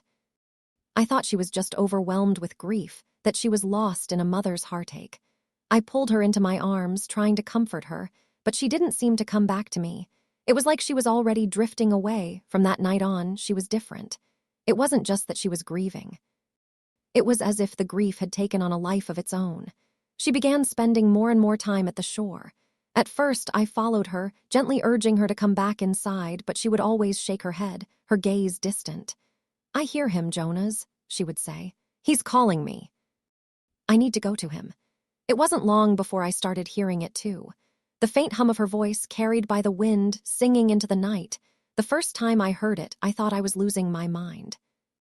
I stood by the door, my hand on the doorknob, listening to the soft, mournful song she was singing to the sea. It was as if she was no longer singing for herself, but for something beyond her, a force in the ocean pulling her in. It wasn't just the singing anymore. It was the way Mara changed. She became distant, unrecognizable. She didn't sleep, didn't eat. She became a hollow shell of the woman I once knew. Her obsession with the ocean consumed her until it was all she talked about. It was like she had become one with the sea, and I was just the man trying to keep her tethered to a world that no longer felt real to her. One night, in a moment of desperation, I confronted her. "Mara, please," I said, my voice trembling. "This isn't healthy. You're not yourself anymore. You're drowning in this grief. You have to let go." But she only looked at me with that same distant stare. "You don't understand. You never will. The ocean is where he is. The ocean is where I belong now." And in that moment, I realized I had lost her. The next day, Mara didn't come back inside. The sun had set, and the night was cold and dark. I stood on the porch, looking out over the water, my heart racing. The waves crashed violently against the shore, the sound of the ocean louder than ever before. That was when I heard it. The song, it wasn't just a melody anymore. It was an echo of something ancient, a call that reached deep into the marrow of my bones. And then, Mara's voice, unmistakable and chilling, joined with the ocean's rhythm, as if the sea had taken her completely. I ran down to the shore, but by the time I reached her, it was too late. She was standing in the water, her arms outstretched, as if embracing something only she could see. Her eyes were closed, her mouth moving in the words of the song. The waves were rising, swallowing her up, and I couldn't reach her. The ocean had claimed her, just as it had claimed our son. And I was left standing on the shore, helpless. The pain of losing Luca had been unbearable. The room we had once filled with his laughter was now empty, haunted by memories of a child who would never grow up. I could still see his small hands reaching up toward me, his first steps, his innocent smile. It was a wound that never healed, and it seemed to bleed endlessly, even when I tried to shut it away. After Luca's death, Mara and I tried to hold on to each other. For a time, it worked.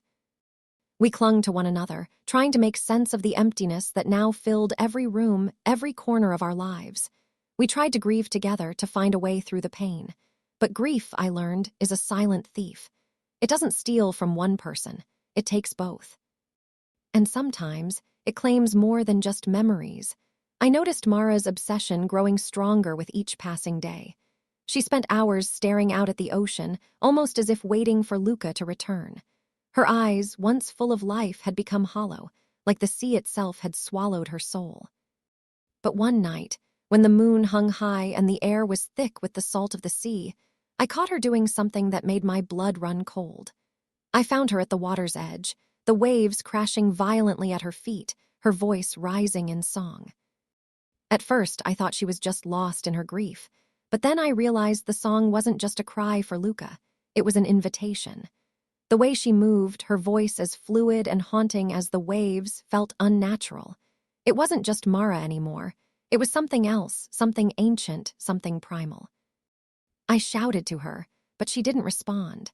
Her eyes were closed, and she was lost in the rhythm of the ocean, her voice mingling with the sound of the crashing waves. It was like she had become one with the sea, her body and soul bound to the ocean's eternal call. I ran to her, desperate to pull her away from the water, but when I reached her, the waves rose higher, as if to push me back. I tried to grab her arm, but her skin was cold, slick like the surface of the ocean itself. And then, with a gasp, she turned to face me, her eyes wide with a kind of madness I had never seen before. "Jonas," she whispered, her voice trembling.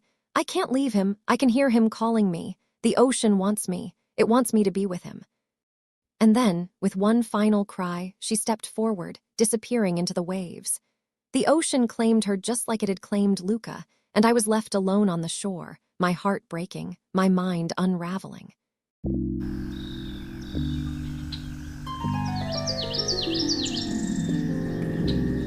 The gingerbread house of flesh and bone, the forest was thick with fog, clinging to the trees like the remnants of forgotten nightmares. The air was heavy, dense with something other than the usual chill of the woods. I could feel it in my bones, an unshakable presence that seemed to wrap around us, pulling us deeper into the wilderness. We were lost.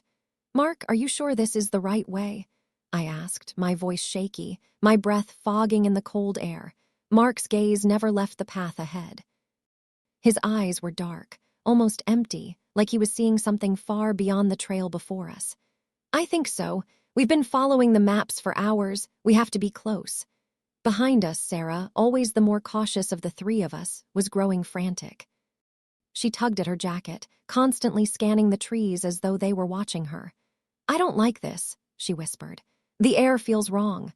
But Mark, ever the fearless leader, dismissed her concerns with a wave of his hand. Relax, it's just the wilderness messing with your head. We'll be fine. Something inside me screamed to turn back, to leave while we still could.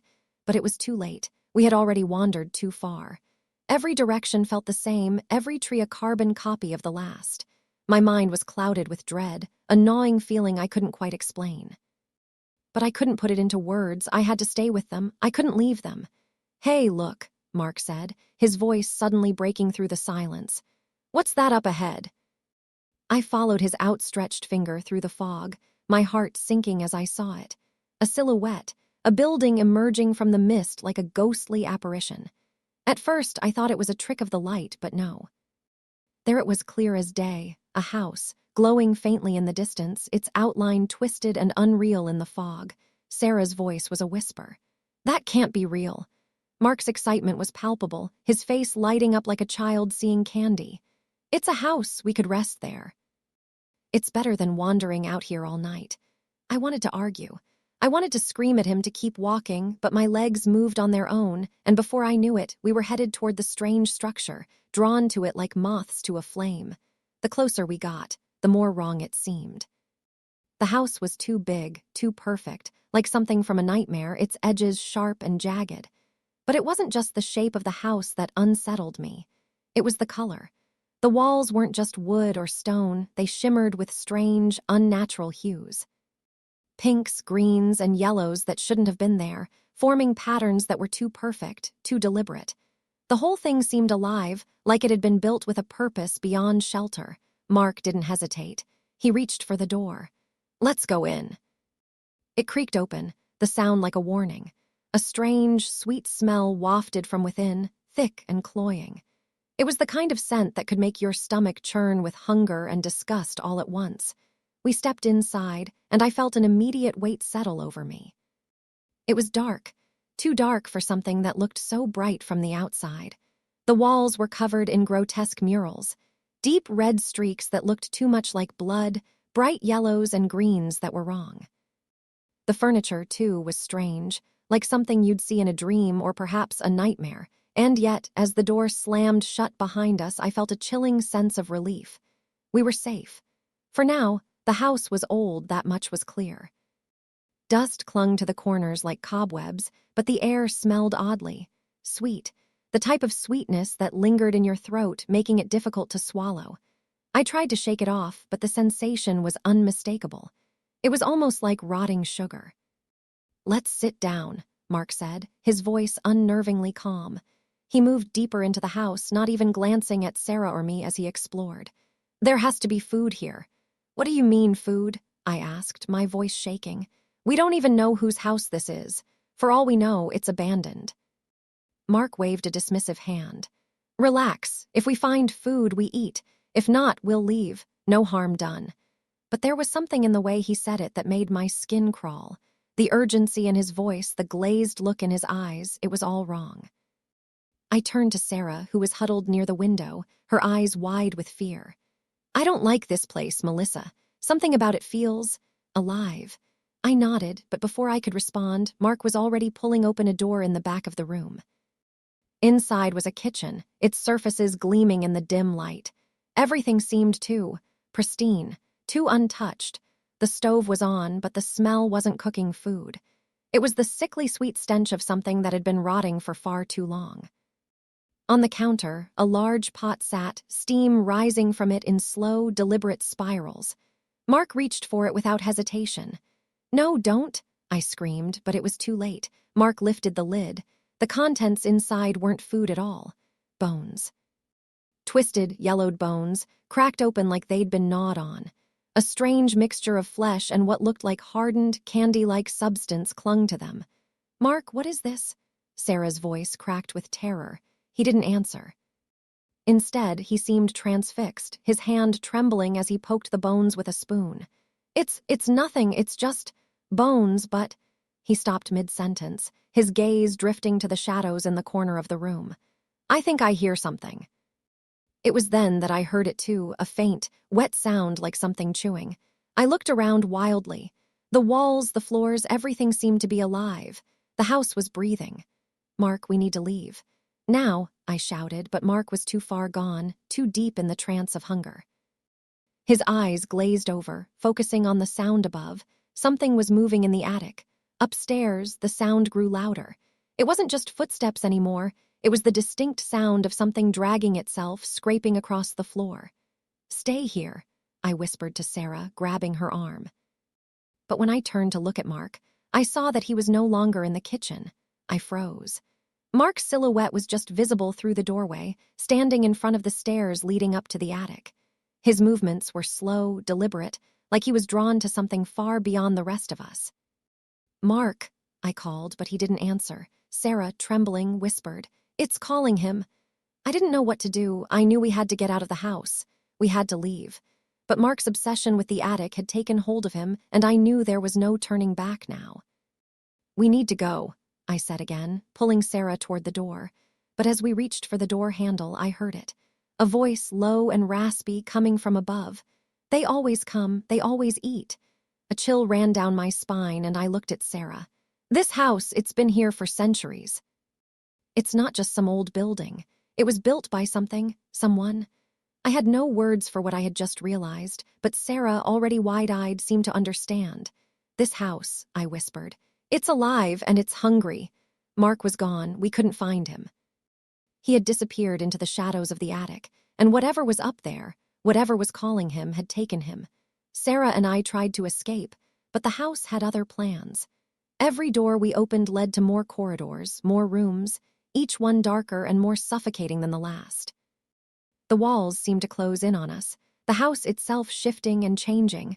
We finally reached the cellar, the last place left to run. But it wasn't just a cellar. The walls were lined with strange symbols, faded red markings that looked like blood. And in the center of the room was a large, open furnace. The heat radiated from it in waves, and the stench of burning flesh filled the air. And that's when we saw it. The house had been built as a trap, centuries ago, by a cannibalistic cult. The house's walls, made from flesh and bone, were designed to lure in travelers, offering them shelter. And then, once they entered, they would feed. Mark had already been consumed. It had taken me hours to escape the house, but I had made it out. I left Sarah behind. I couldn't save her. The house had claimed us all. The last thing I remember is hearing her screams echo from inside the house. I ran, but the voice in my head was loud, telling me over and over, "They always come. They always eat." The house was still out there.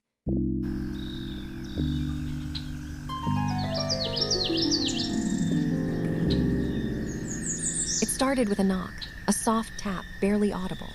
The silence of the night thickened around me, pressing into my ears as I lay in bed, staring into the dark. The house was still, the kind of quiet that feels almost too complete, like the world was holding its breath. Then another knock, slightly louder, more insistent. I froze.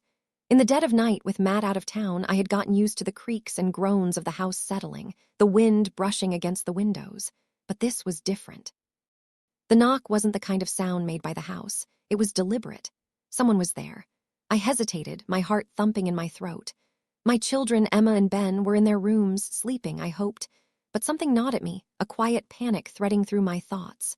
The knock came again, this time a little more forceful, as if the person outside was waiting for an answer. I rose from the bed, my bare feet hitting the cold hardwood floor with a sharp click that echoed down the hallway. The silence around me felt suffocating, as if the air itself was holding something back, waiting for the moment it would let go. The hallway stretched ahead, long and shadowed, the dim light from the street lamp outside barely creeping through the curtains. A gust of wind rattled the windows, sending a shiver up my spine. When I reached the door, I didn't know what to expect, certainly not the man who stood on the other side. He was tall, impossibly tall, cloaked in a long, black coat that brushed the floor. The brim of his hat shadowed his face, and I couldn't make out his features, but I felt his eyes on me, cold, calculating. "I'm the piper," he said, his voice soft but carrying an unsettling melody like a lullaby sung too late at night. "I've come for your children." My heart slammed against my ribs and my breath caught in my chest. "What are you talking about?" I croaked, the words barely making it past my dry throat. He didn't move closer. His hand, long and thin, rested at his side. His fingers twitched once, a subtle movement that sent a ripple of unease through me. "I'm the piper," he repeated, his voice low, coaxing, almost soothing. The one from the stories, the one who takes the children away. The air around us seemed to grow colder. My hand trembled as it hovered over the door handle. I wanted to slam it shut, but something about him, his presence, rooted me in place. The words he spoke weren't normal words. They hung in the air, heavier than they should have been, like they were meant to lodge themselves in my mind and refuse to leave. "I've come for your son and daughter," he continued, as if we were speaking of a simple favor. "You have two, don't you? A boy and a girl. I've heard them." His voice drifted to my ears like a wind over a forgotten tune, distant but clear. I swallowed hard, my skin prickling, but I couldn't move. "Who are you? What do you want with my children?" I asked, my voice cracking with fear. Man in the hallway smiled, but it wasn't a comforting smile. It stretched unnaturally wide, showing far too many teeth. The smile seemed to split his face, hollowing it out. "I want them," he whispered, his breath warm against the cool air, "to come with me." The door trembled under my hand, my heart racing faster now. I pressed my back against it, the wood cool and solid against my skin, and yet I felt utterly exposed.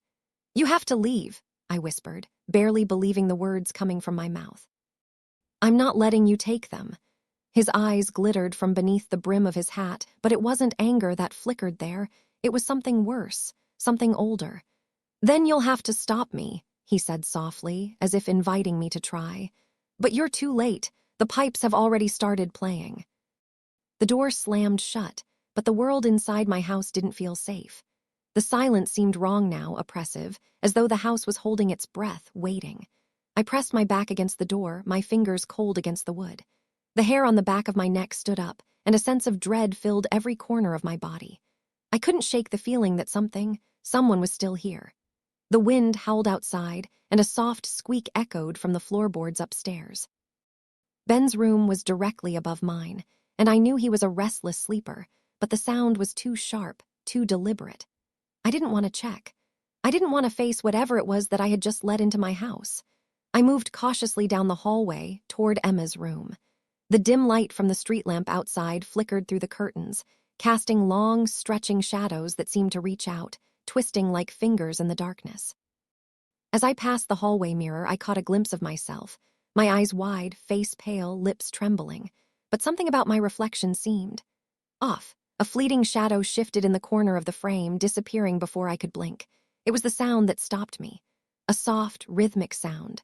The faintest whistling, almost imperceptible, like the wind through the trees, but it was coming from inside the house.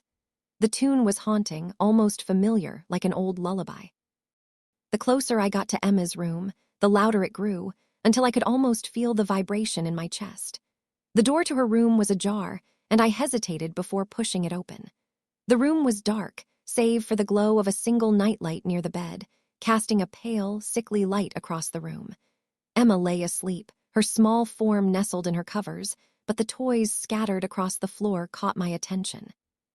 They weren't just strewn about. They formed a trail, blocks, dolls, stuffed animals leading toward the window. I moved closer, my heart hammering in my chest. The window was slightly open, a cool draft of air brushing against my skin. I stepped forward, leaning in, but I didn't see anything outside. The street was quiet, empty, but the music was still there. The soft whistling of a pipe, distant but growing louder. Something moved in the corner of my eye, a figure in the hallway. I spun around, but there was nothing there. The trail of toys, the open window, the music. I stumbled back, my breath quickening. A sudden knocking sound came from the hallway, soft at first, then louder, rapid, like someone tapping impatiently on the door. I rushed to close the window, but when I turned back to Emma, her eyes were open, wide and glassy, staring into the darkness with a blank expression. "I hear the music, Mommy," she whispered. "The piper is here." The next few days passed in a blur of anxiety and fear. Every noise in the house seemed magnified. Every whisper in the night felt like a direct invitation for something to come closer. The music never stopped. It played in the background of my mind, a constant hum, now even more haunting as it seemed to echo through the walls. Each time it started, the toys would shift, just slightly, as if someone were picking them up and moving them around when I wasn't looking. I couldn't sleep.